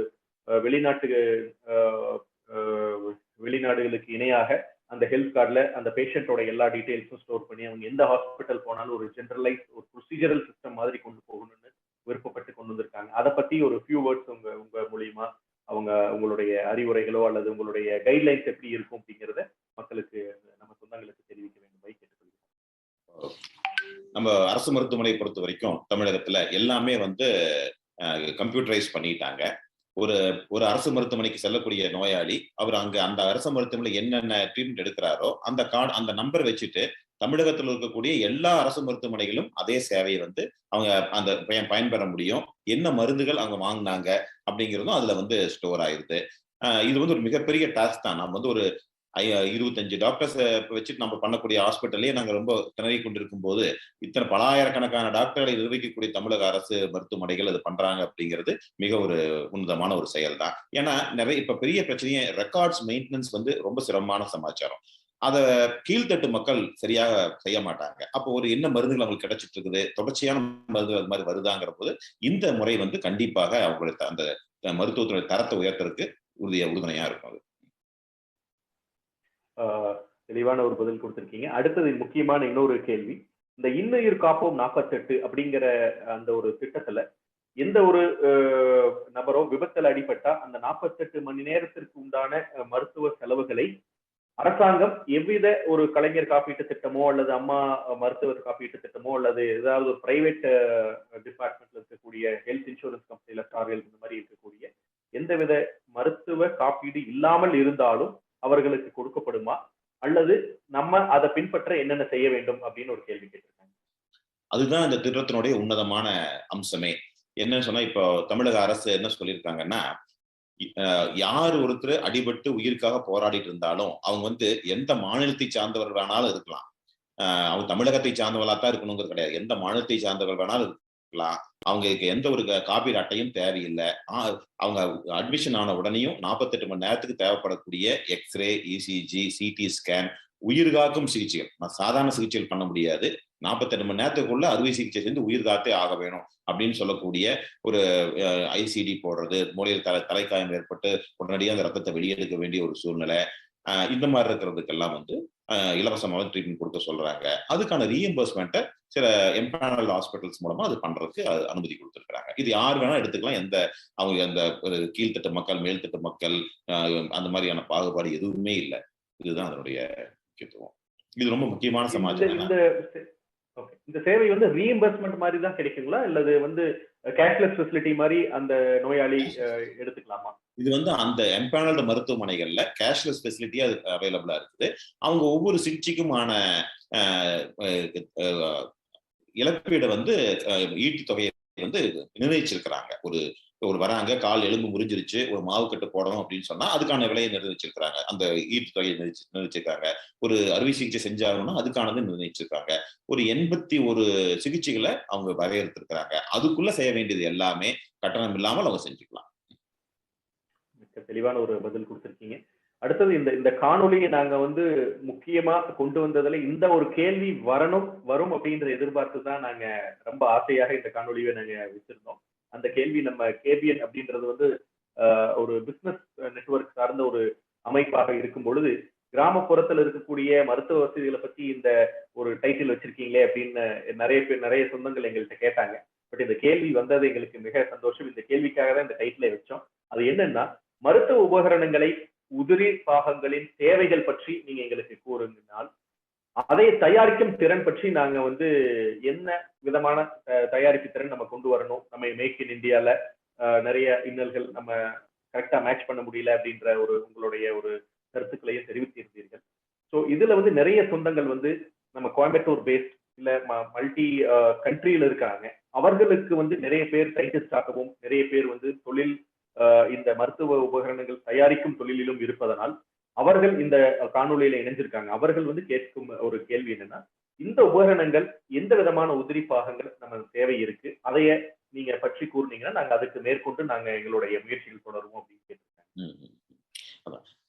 மருத்துவ உபகரணங்கள்லாம் வந்து கொஞ்சம் ஒரு மோனோபோலி மாதிரி தான் இருக்கு. சில நிறுவனங்கள் தான் மருத்துவ உபகரணங்கள்ல நல்ல முறையில செஞ்சுட்டு இருக்கிறாங்க.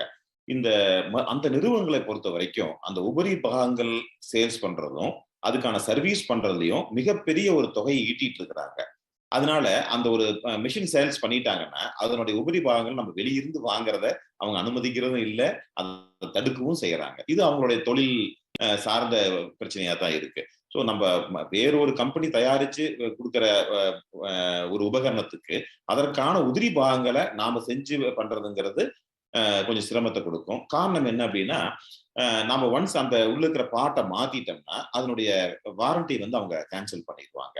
பிளஸ் கேலிபிரேஷன்ஸும் வந்து கரெக்டா வராது. ஏன்னா நிறைய கொரியர்லாம் பார்க்கும்போது கேலிபிரேஷன்ஸ் வராது. இன்றைய காலகட்டத்தில் இந்த சிஇஏ அப்படின்னு சொல்லி கிளினிக்கல் எஸ்டாப்ளிஷ்மெண்ட் ஆக்ட்னு சொல்லி இப்பதான் வந்து கவர்மெண்ட் வந்து இந்த செக்டரையே வரையறுக்க ஆரம்பிச்சிருக்காங்க. இது நாள் வரைக்கும் ஒரு ஹாஸ்பிட்டல் ஆரம்பிக்கணும்னா எந்த ஒரு லைசன்சிங் அத்தாரிட்டியோ எதுவுமே கிடையாது. ஆனா இப்ப இந்த மாதிரிலாம் வந்ததுக்கு அப்புறமா நிறைய சட்டத்திட்டங்கள்ல இதுவும் ஒண்ணு, இருக்கிற மெஷினரிஸ் எல்லாமே கேலிபிரேஷன் பண்ணணும் அப்படின்ட்டு. அந்த கேலிபிரேஷன் யாரு பண்ணணும் அப்படின்னா அந்த உபகரணத்தை கொடுத்து அந்த கம்பெனியோ அல்லது அந்த கம்பெனியினால் நிர்ணயிக்கப்பட்ட மூன்றாம் நபர்களோ அதை செய்யணும். ஒன்ஸ் நம்ம அதை மாத்திட்டோம்னா அவங்க தரதில்லை. அதனால நம்ம உபகரணங்கள் செய்யறதை விட அந்த மருத்துவ உபகரணத்தையே நேரடியா செஞ்சு அதுக்கான பாகங்களையும் செய்யறது தான் மிகுந்த இதா இருக்கும். அது செய்ய முடியும் கண்டிப்பா. இது நாள் வரைக்கும் ஏன் நம்மளால அது முடியலைன்னா வால்யூம் ஆஃப் எனி எக்யூப்மெண்ட். இப்ப வந்து ஒரு வென்டிலேட்டர் அப்படின்னு பாத்தீங்கன்னா ஈரோடு மாவட்டம் ஃபுல்லா நீங்க தேடி பாத்தீங்கன்னாலும் மொத்தமாவே ஒரு 25 வென்டிலேட்டர் 30 வென்டிலேட்டர் தான் இருக்கும். ஆனா இப்ப அந்த சிஏடைய சட்டத்திட்டம் பிரகாரம் நீங்க ஒரு ஆபரேஷன் பண்றீங்கன்னாவே கண்டிப்பா ஒரு வென்டிலேட்டர் வைக்கணும் அப்படிங்கிறாங்க. அப்படிங்கிற போது இது பல மடங்கு அதிகரிக்கும். அப்போ வந்து நம்ம நிறைய சப்ளை பண்ணும்போது அதை செய்யக்கூடிய மேனுஃபேக்சரர்ஸுக்கு காஸ்ட் எஃபெக்டிவாகவும் இருக்கும். இங்க ஒரு 50 மிஷின் அவங்க கொடுத்தா தான் இந்த ஏரியாவுக்கும் ஒரு சர்வீஸ் மேனேஜரை போட்டு அதை பார்த்து உபகரணங்கள் கொடுக்க முடியும். இப்போ வந்து உதாரணமா நாங்கள் ஒரு சிடி ஸ்கேன் இருக்குன்னா இந்த ஈரோடு மாவட்டத்திலேயே ஒரு 15 சிடி ஸ்கேன் தான் இருக்கும்.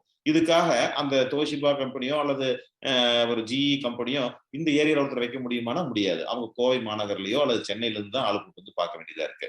ஸோ நம்பர் ஆஃப் எக்யூப்மெண்ட்ஸ் அதிகமாக ஆகத்தான் இதுக்கான வாய்ப்புகள் வரும். இப்போ இந்த மாதிரி உபகரணங்கள் செலக்ட் பண்ணி தாராளமா அதை செய்யலாம். ஆனா உதிரி பாகங்கள் மட்டும் அப்படிங்கிறது கொஞ்சம் டைட் ரோப் தான் அது. ஓகே, தெளிவான ஒரு பதில் கொடுத்திருக்கீங்க. இன்றைய சொந்தங்களுக்கு உதிரி பாகங்களை நேரடியாக மருத்துவமனைக்கு கொண்டு செல்வதை விட அந்த உதிரி பாகங்கள் தயாரிக்கும் நிறுவனங்களை நம்ம டைப் பண்ணும் பொழுது அதனுடைய காஸ்ட் கம்மியாகும் அல்லது உங்களுக்கு தொழில் வாய்ப்புகள் அதிகமாகும் அப்படிங்கறது தெளிவா சொல்லியிருக்காரு. அடுத்தது இன்னொரு முக்கியமான விஷயம், நிறைய சொந்தங்களுக்கு இந்த ஒரு கேள்விகள் இருக்கு. முக்கியமான கேள்விங்கிறனால அதை உங்களுக்கு இப்பவே நான் தெரியப்படுத்த விரும்புறேன். How to bring cost transparency among patient. அதாவது அவர் ஒரு பேஷண்ட் வந்து மருத்துவமனைக்கு செல்லும் பொழுது எனக்கு என்ன வரைக்கும் காஸ்ட் மேக்ஸிமம் வரும் அப்படின்னு ஒரு கொட்டேஷன் வாங்குறதுக்கு ஒரு வாய்ப்பு இல்லை. எப்படி ஒரு transparency between insurance and hospitals கொண்டு வர முடியும்? அதற்கு உங்களுடைய ஒரு அறிவு சார்ந்த ஒரு தகவல்களோ அல்லது எப்படி நம்ம பண்ணலாம் அப்படிங்கிற உங்களுடைய வழிகாட்டுதலோ இருந்தா நல்லா இருக்கும் அப்படின்னு கேட்டிருக்காங்க. இப்போ இது வந்து ஒரு மிகவும் கடினமான ஒரு பிரச்சனை தான். ஏன்னு கேட்டா எல்லா நோயாளிகளுக்கும் நோய் வந்து ஒரே மாதிரி இருக்கிறது இல்லை. ஒரே காலகட்டத்துக்குள்ள எல்லா நோயாளிகளும் குணமடைஞ்சிறதும் இல்லை. சிகிச்சைகளும் மருந்துகளும் மாறுபடுது. ஒரே வியாதி பலருக்கு பலவிதமான பிரச்சனைகளை கொடுக்குது. உதாரணமா இப்ப வந்து நம்ம ஒரு டெங்கு காய்ச்சல் இப்ப பார்த்தோம். டெங்கு காய்ச்சல பாத்தீங்கன்னா ஒரு சிலருக்கு மிக சிறிய அளவுல ஒரு காய்ச்சல் மாதிரி வருது, ஒரு நாள் 2 நாள்ல சரியாயிருது.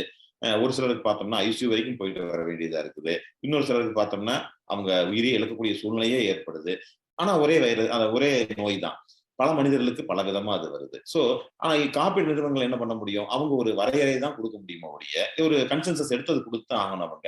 ஆனா இந்த மாதிரி கைமீறி போகக்கூடிய சமாச்சாரங்கள்ல அது நம்ம எதிர்பார்க்கறத விட அதிகமா போகுது. பிளஸ் அந்த காப்பீடு திட்டத்துக்காக கட்டக்கூடிய சந்தா எவ்வளவு இழப்பீடு, ஒரு 5 லட்சத்துக்கா 10 லட்சத்துக்கா 15 லட்சத்துக்காங்கிறதையும் பார்த்து அவங்க செய்ய வேண்டிய வரும்போதுதான் இந்த மாதிரியான நெருடல்கள் அதுல வந்துட்டு இருக்குது. இது மருத்துவத்துறையில கொஞ்சம் கஷ்டம் தான். அதனாலதான் இப்போ ஆட்டோமொபைல் ஸ்பேர் பார்ட்ஸ்க்கெல்லாம் இன்சூரன்ஸ் பண்றாங்க. அதுக்கெல்லாம் வந்து வரையறை இருக்குது.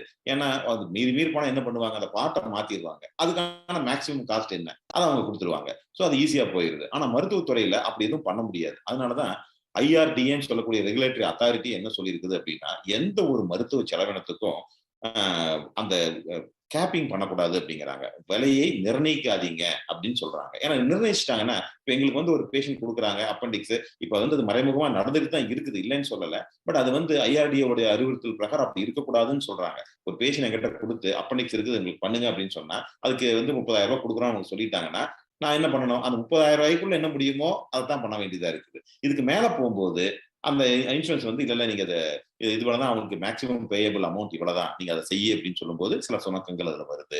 அப்போ வந்து பேஷண்ட்ஸ் வந்து நேரடியா அவங்ககிட்டயே நம்ம சொல்ல வேண்டிய சூழ்நிலையும் சில நேரங்கள்ல வரத்தான் செய்யுது. அல்லது அவங்களுடைய மேக்ஸிமம் பேயபிள் அமௌண்ட்டை விட தாண்டி போயிட்டு இருக்குது. ஒரு நாள் ஐசியூல இருந்தா ஒரு செலவு, அதே வந்து 5 நாள் ஆயிடுச்சு அவங்க ஐசியூல இருந்து வெளியே வர்றதுக்கு அப்படின்னா செலவுகள் அந்த கட்டுக்கு விட அதிகமாகி போய்கிறதுங்கிறது மிகப்பெரிய பிரச்சனை தான். ஓகே, தெளிவா நீங்க கொடுத்துருக்கீங்க எங்க எல்லாம் இடர்பாடுகள் இருக்குன்னு. அடுத்தது நம்ம இன்னும் சிறப்பு விருந்தினர் டாக்டர் ரஞ்சிதாம் அவர்களுக்கு ஒரு கேள்வி கேட்டிருக்காங்க. அதாவது இன்றைய காலகட்டத்துல நிறைய கருத்தரிப்பு மையங்கள் வருகின்றது.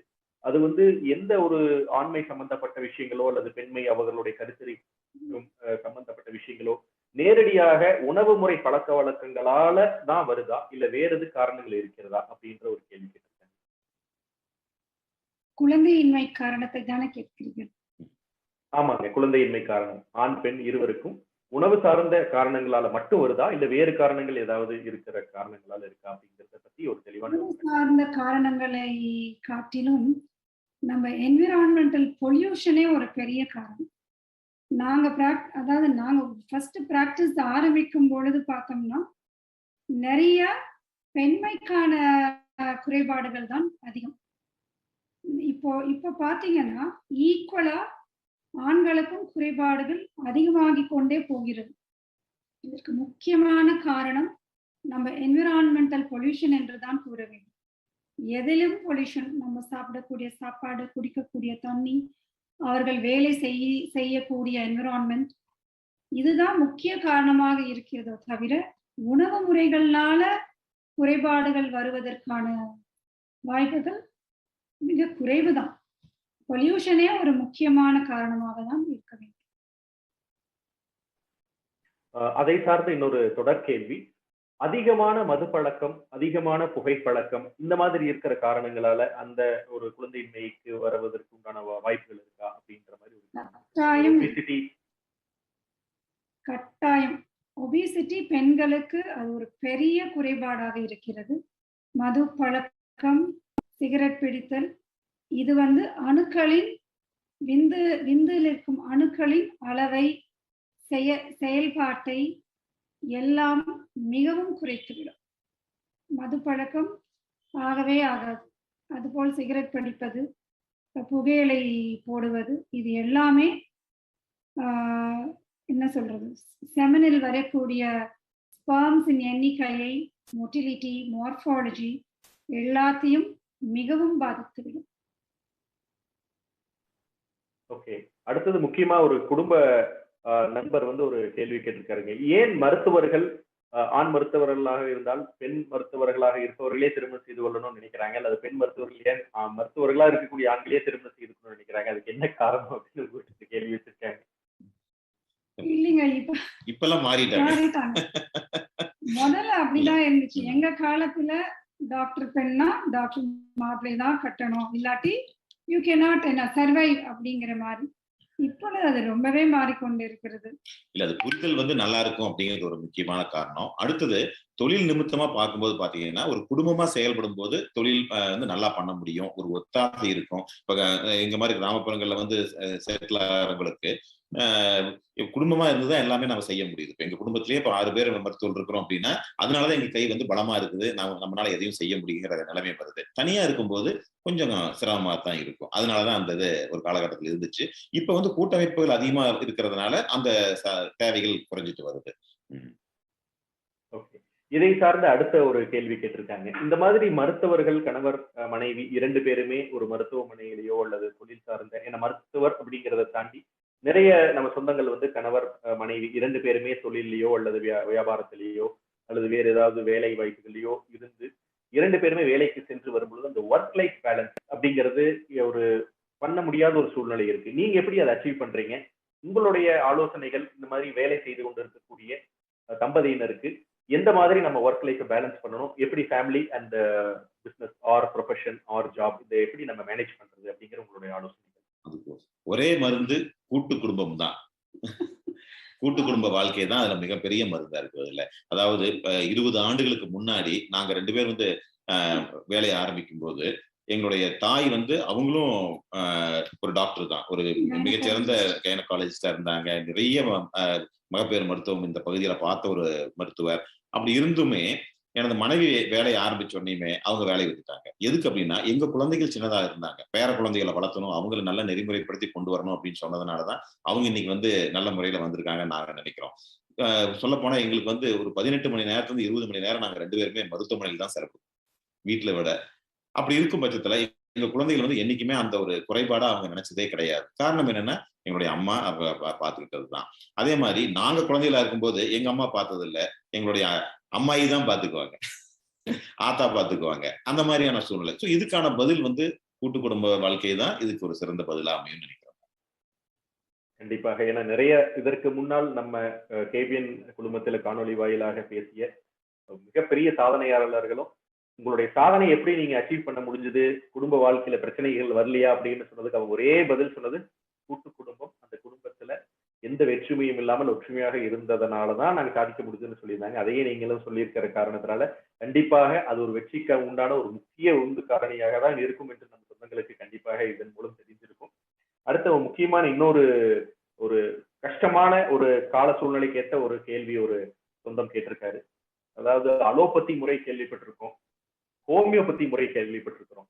ஆனா இன்றைய பேஷண்ட்ஸ் என்ன பண்றாங்கன்னா இந்த கூகுளோபதி முறையில எல்லாமே கூகுள்ல அவங்க தெரிஞ்சுட்டு வந்து டாக்டர்ஸ் அவங்களே பிரிஸ்கிரிப்ஷன் சொல்லிடுறாங்க. எனக்கு இது இருந்தது நான் இதை எடுத்துட்டேன், இது இருந்தது நான் இப்படி பண்ணலாம்னு நினைக்கிறேன், என்ன சொல்றீங்கன்னு ஒரு அட்வைஸ் போறம் மாதிரிதான் இன்றைய மருத்துவர்கள் ஆகட்டும் அல்லது எங்களுக்குமே அதே மாதிரி வழக்கறிஞர்களுக்குமே அது ஒரு பெரிய சிக்கலாக தான் இருக்கிறது. எல்லாமே அவங்க நெட்ல பாத்துக்கிறாங்க, அவங்களே அதை வந்து ஹேண்ட்ஸ் ஆன் எக்ஸ்பீரியன்ஸ் இல்லாம இருந்தாலும் அது எக்ஸ்பீரியன்ஸ் இருக்கிற மாதிரி கேட்கும் பொழுது இன்றைய மருத்துவ உலகில இந்த டிரான்ஸ்பரன்சி இல்லாதனால அந்த மாதிரி ஒரு குறைபாடுகள் வருதா, அல்லது ஓவர் டிரான்ஸ்பரன்சி இருக்கிறதுனால நிறைய கன்ஃபியூசிங் ஃபேக்டர்ஸ் வந்து இதே ஒரு பிரச்சனைகளை உருவாக்கக்கூடிய சூழ்நிலைகள் வருதா? அது எப்படி ஒரு பேஷண்ட் சைட்லயும் சரி ஒரு டாக்டர் சைட்லயும் சரி நம்ம என்னென்ன முறைகளை தெரிஞ்சுக்கிட்டு இதைய வந்து நம்ம முன்னெடுக்கணும் அப்படின்னு உங்களுடைய ஒரு அறிவுரைகள் கேட்டிருக்காங்க. அதாவது தகவல் அப்படிங்கிறது இன்னைக்கு வந்து எல்லா தட்டு மக்களையும் எல்லா இடத்தையும் சென்றடைஞ்சக்கூடிய ஒரு சமாச்சாரம். மிகப்பெரிய முன்னேற்றம் இந்த நூற்றாண்டுல அதுதான். ஆனா அந்த தகவல் பரிமாற்றமே அப்படியே முழுக்க முழுக்க இந்த மருத்துவத்துறைக்கு அப்ளிகபிள் ஆகுமான்னு சொன்னா அது வந்து நாம இல்லைன்னு தான் சொல்லணும். காரணம் என்னன்னா அதுதான் சயின்ஸுக்கும் மேக்ஸுக்கும் உள்ள வித்தியாசம். மேக்ஸ்ல எப்பவுமே நீங்க 1+1 அப்படின்னா அது 2 தான் வரும். ஆனா சயின்ஸ்ல 1+1 2 தான் வரணுங்கிற அவசியம் கிடையாது. அது 1.9 இருக்கலாம், 2.1 இருக்கலாம், 2.3 இருக்கலாம். அதுதான் அந்த வித்தியாசத்தை புரிஞ்சுட்டாங்கன்னா இந்த பிரச்சனை வராது. அதாவது கூகுள் அப்படிங்கிறது என்னன்னா எனக்கு வந்து வாந்தி வருது, வாந்தியில அப்பப்ப ரத்தம் வருது நீங்க போட்டீங்கன்னா ஃபர்ஸ்ட் டயக்னோசிஸ் அது கேன்சர் அப்படின்னு வரும். அது அப்ப நம்மளுக்கு கேன்சர் இருக்குதா? ஏன்னா அது கணிதம் அடிப்படையில செயல்படக்கூடிய ஒரு மிஷின். ஆனா அறிவியல் ரீதியா செயல்படுறவங்க அப்படி அதை வச்சு வேற விஷயங்களும் நம்ம பார்க்கணும். ஆனா புரிதல் முக்கியம்தான். ஆனா அதை வச்சு நிறைய பேர் வரவங்க எல்லாருமே இந்த வியாதி எனக்கு வந்துருச்சா அப்படின்ட்டு சைக்காலஜிக்கலா அஃபெக்ட் ஆகிற அளவுக்கு கூகுள்ல போய் இதாகிறவங்க தான் மிக அதிகமா இருக்குது. சோ இது நாம் வந்து இங்கதான் வந்து குடும்ப மருத்துவர் அப்படிங்கிற கான்செப்ட், பழைய கான்செப்டுக்கு நம்ம மீண்டும் செல்ல வேண்டிய முக்கிய காரணம் வந்துட்டு இருக்குது. நீங்க சொல்ற மாதிரி டிரான்ஸ்பரன்சி, அடுத்தது நம்பிக்கையின்மை, இது எல்லாமே தொழில்கள்ல வருது. ஏன்னா நான் சொன்ன மாதிரி தொழிலா மாறுனதுக்கு அப்புறம் எல்லாருக்கும் அடுத்த இதுல பயம் வரத்தான் செய்யும். அது நியாயம் கூட தான். ஏன்னா சில பேர் பாதிக்கப்பட்ட மக்களும் இருக்கத்தான் செய்யறாங்க. சோ நாம ஜாக்கிரதையா இருக்க வேண்டியது கரெக்ட் தான். அப்ப யாரோ ஒருத்தர் நம்ம நம்பித்தான் ஆக வேணும். அப்பதான் வந்து நம்ம குடும்ப மருத்துவர் அப்படிங்கிற அந்த கான்செப்டுக்குள்ள நம்ம போகணும். இப்ப எல்லாருமே நம்ம என்ன பண்றோம், குடும்ப மருத்துவரையே விட்டுட்டோம். முதல்ல எதா இருந்தாலும் இந்த டாக்டர் தான் நம்ம போய் பார்ப்போம். குழந்தையில இருந்து இன்னைக்கு வரைக்கும் இவர் தான் பார்த்துட்டு இருக்கேன், இவர் ஏதாவது சொன்னாதான் நான் செய்வோம் அப்படிங்கிற போது எந்த டாக்டர் வந்து தவறு செய்யவே மாட்டாங்க. ஏன்னா நம்மளை நம்பி வந்திருக்காங்க, சிறு வயசுல நம்ம பார்த்துட்டு இருக்கிறோம். யாராவது தவறான ஒரு அட்வைஸ் கொடுப்பாங்களா? கண்டிப்பா கொடுக்க மாட்டாங்க. ஆனா இப்ப அந்த காலம் வந்து மாறிட்டு வந்துட்டு இருக்குது. ஆனா மேலை நாடுகள்ல இன்னைக்கு கூட நீங்க நேரடியா போய் ஒரு சூப்பர் ஸ்பெஷலிஸ்ட பார்க்கவே முடியாது. நீங்க முதல்ல போய் ஒரு ஃபேமிலி பிசிஷியனை பார்த்துட்டு அவரோடைய வலியுறுத்தல் பேர்ல தான் நீங்க அடுத்தவருக்கு போய் நம்ம பார்க்க முடியும். அப்பதான் இன்சூரன்ஸ் கிளைமே கிடைக்கும். இதெல்லாம் அங்க வந்து சட்டமாகவே இருக்குது. நம்ம ஊர்ல இது ஒரு நடைமுறையில இருந்த விஷயம் வெளியே போயிடுச்சு. இப்ப மீண்டும் அது வந்தா தான் இதுக்கான தீர்வு கிடைக்கும். கூகுள பாருங்க, தெரிஞ்சுக்குங்க. ஆனா அதை வச்சு நாம வந்து ஒரு பாதி டாக்டர் ஆயிட்டோம் அப்படின்னு சொல்லிட்டு வந்து டாக்டர் கிட்ட வந்து செய்யறதுதான் ரொம்ப கஷ்டமான சூழ்நிலையா இருக்குது. ஏன்னா இப்ப நம்ம சொன்னதுக்கு அப்புறம் ஒரு பாதி விஷயம் தெரிஞ்சுக்கிறாங்க, ஒரு அரைகுறையா தெரிஞ்சுக்கிட்டு நாம சொல்றதுல அவங்களுக்கு தெரிஞ்சதையும் நாம சொல்றதையும் வச்சு கதைகளை டெவலப் பண்ணிட்டே போனா இதுக்கான தீர்வே இல்லாம போயிருக்கு. அதனால நிறைய மருத்துவமனைகள்ல தயவு செஞ்சு கூகுளை பத்தி நீங்க டிஸ்கஸ் பண்ணி நீங்க சொல்லாதீங்க அப்படிங்கிறாங்க. அப்படி பார்த்தா கூகுள்ல எல்லாமே இருக்கு. அதாவது நீங்க சொல்ற மாதிரி லாயர் பத்தி இருக்குது, கட்டுமான தொழிலை பத்தியும் இருக்குது, நீங்க எது வேணாலும் கூகுள்ல இருக்குது. அதனால நம்ம வந்து கூகுளை மட்டும் பார்த்துட்டே மற்றவருடைய உதவி இல்லாம செய்ய முடியுமா அப்படின்னா அது முடியாது இல்லையா? அது மருத்துவத்துறையில இன்னுமே சாத்தியம் இல்லை. அதை எல்லாரும் புரிஞ்சுக்கணும். தெளிவான ஒரு மிக சிறந்த ஒரு பதில்னே நாங்க கூற வேண்டும். இன்றைய கால சூழ்நிலையில் மக்களும் சரி அல்லது அதை சார்ந்த ஒரு தொழில் இருக்கிறவங்களாகட்டும் இல்ல மருத்துவ சம்பந்தப்பட்ட விஷயங்களாகட்டும், அந்த நம்பிக்கையின்மைங்கிறது நம்ம கிட்ட இருந்து ஆரம்பிக்கணும். நமக்குன்னு ஒரு குடும்ப மருத்துவர் அவர்களிடம் எல்லா விஷயங்களையும் பகிர்ந்து கொள்ள வேண்டும். பழைய காலத்துல சொன்ன பழமொழி மாதிரி டாக்டர்ஸையும் வக்கீல்ட்டையும் பொய் சொல்லக்கூடாது, உண்மையை சொல்லுங்க அப்படின்ற மாதிரி நம்ம ஒரு நீண்ட கால உறவு இருந்ததுன்னா அந்த ஒரு நம்பிக்கை, அந்த நம்பிக்கையின் மூலமாக எந்தவித ஒரு தவறும் நடக்காது அப்படின்னு இன்றைய சிறப்பு விருந்தினர் மிக தெளிவா நமக்கு சொல்லியிருக்காரு. கண்டிப்பாக இது வந்து ஒரு ஆமோதிக்கத்தக்க ஒரு பதில். அடுத்த ஒரு இன்னொரு கேள்வி, ஒரு ப்ரொஃபஷனலிசம் சம்பந்தப்பட்ட ஒரு கேள்வி கேட்டிருக்காங்க. எனது நாங்கள் மஸ்குலர் டிஸ்ட்ரோபி அசோசியேஷன் கோவையில் துவங்கியுள்ளோம். மஸ்குலர் நோயாளிகளுக்கு சுவாச உபகரணங்கள் மிகவும் தேவையான ஒன்று. அதற்கு அரசு திட்டம் ஏதும் உள்ளதா? சுவாச மற்றும் கார்டியோ ரிலேட்டடுக்கு பரிசோதனை சப்சிடியில் செய்ய முடியுமா அப்படின்னு ஒரு டெக்னிக்கலான ஒரு கேள்வி கேட்டிருக்காங்க. இல்ல இதுக்கு வந்து நம்ம சுவாச கருவிகள் வாங்குறது அப்படின்னு சொன்னா நம்ம வந்து வாங்க முடியும், அரசாங்கம் மூலமா வாங்க முடியும். இப்ப வந்து கலெக்டரேட்ல நம்ம அப்ளிகேஷன் கொடுத்து கூட அதுக்கான இது வாங்கலாம். ஏதாவது ரொம்ப சிரமமான சூழ்நிலை இருக்காங்க, அவங்க என்னால அஃபோர்ட் பண்ண முடியாது, ஆனா அந்த குழந்தையின் உயிர் வாழ்க்கைக்கு அந்த சுவாச கருவிகள் மிக முக்கியம் அப்படின்னு சொன்னா நம்ம கலெக்டரேட்ல அப்ளை பண்ணி அவங்க கிட்ட இருந்து அதை ஃபண்ட்ஸ் ரைஸ் பண்ணி கூட நம்ம அதை வாங்க முடியும். அதுக்கு வந்து முதலமைச்சர் நிவாரண நிதி, பிரதம மந்திரி நிவாரண நிதி, அந்த மாதிரியான நிதியங்களும் இருக்குது. ஆனா ஸ்டாண்டர்டா போற மாதிரி இல்ல, ஸ்பெஷலா நம்ம அப்ளை பண்ணி தான் அது வாங்குற மாதிரி இருக்கும். இப்போதைக்கு இந்த செயற்கை கால் பொருத்துறது இந்த மாதிரியான சமாச்சாரங்களுக்கு வேணா அது கிடைக்குது. பரிசோதனைகளுக்கு ஜென்ரலா இல்ல. ஆனா பரிசோதனைகள் பாத்தீங்கன்னா அரசு மருத்துவமனை இப்ப எல்லா பரிசோதனையுமே வந்துருச்சு. இப்போ கோவை அரசு மருத்துவமனை ஆகட்டும், சேலம் அரசு மருத்துவமனை ஆகட்டும், இங்க வந்து எம்ஆர்ஐ, ஆன்ஜியோ அல்லது கார்டியாக் சம்பந்தப்பட்ட எக்கோ கார்டியோகிராம் இது எல்லாமே வந்து இலவசமாவே செய்யக்கூடிய வசதிகள் அரசு மருத்துவமனையில் இருக்குது. இதனால அவங்க அதை மற்ற இதுக்கு அதை எக்ஸ்டெண்ட் பண்றது இல்லை, நல்ல முறையிலே பண்றாங்க அதை. ஓகே, கண்டிப்பாங்க. சொந்தங்கள் வந்து நிறைய கேள்விகள், நிறைய நேரங்கள் நாங்க எடுத்து எங்களுடைய கால நேர அளவையும் தாண்டி சென்று கொண்டு இருக்கிறோம். அதுதான் இன்றைய ஒரு காணொலியினுடைய ஒரு வெற்றியை குறிக்குது அப்படின்னு சொல்லிட்டு ஒரு 15 to 18 சொந்தங்கள் வந்து இந்த ஒரு கேள்வியை வெவ்வேறு விதமாக கேட்டிருக்காங்க. முக்கியமான கேள்வி, இந்த corona, Covid, omicron, delta Kiran, என்னென்னமோ கிரான் எல்லாம் வருதுன்னு சொல்றாங்க. இந்த ஹூ அமைப்பும் ஒவ்வொரு நாளும் ஒரு மாதிரியான ஒரு விஷயத்த தெரிவிக்கிறாங்க. ஒண்ணு இது சீரியஸா இருக்காதுங்கிறாங்க, அடுத்த நாள் பேப்பர்ல இது ரொம்ப சீரியஸா ஆகுங்கிறாங்க, அதுக்கு அடுத்த நாள் இது காணாம போயிடுச்சுன்றாங்க. இந்த மாதிரி பல விஷயங்கள் உலக சுகாதார அமைப்பு இவங்களே வந்து ஒரு நிலை இல்லாம சொல்லி கொண்டு இருக்கின்ற ஒரு கால சூழ்நிலையில் கண்டிப்பாக நம்ம சொந்தங்களுக்கும் கண்டிப்பா தெரியும் இது வந்து ஒரு மியூட்டேட் ஆகிற ஒரு ஒரு நோய்.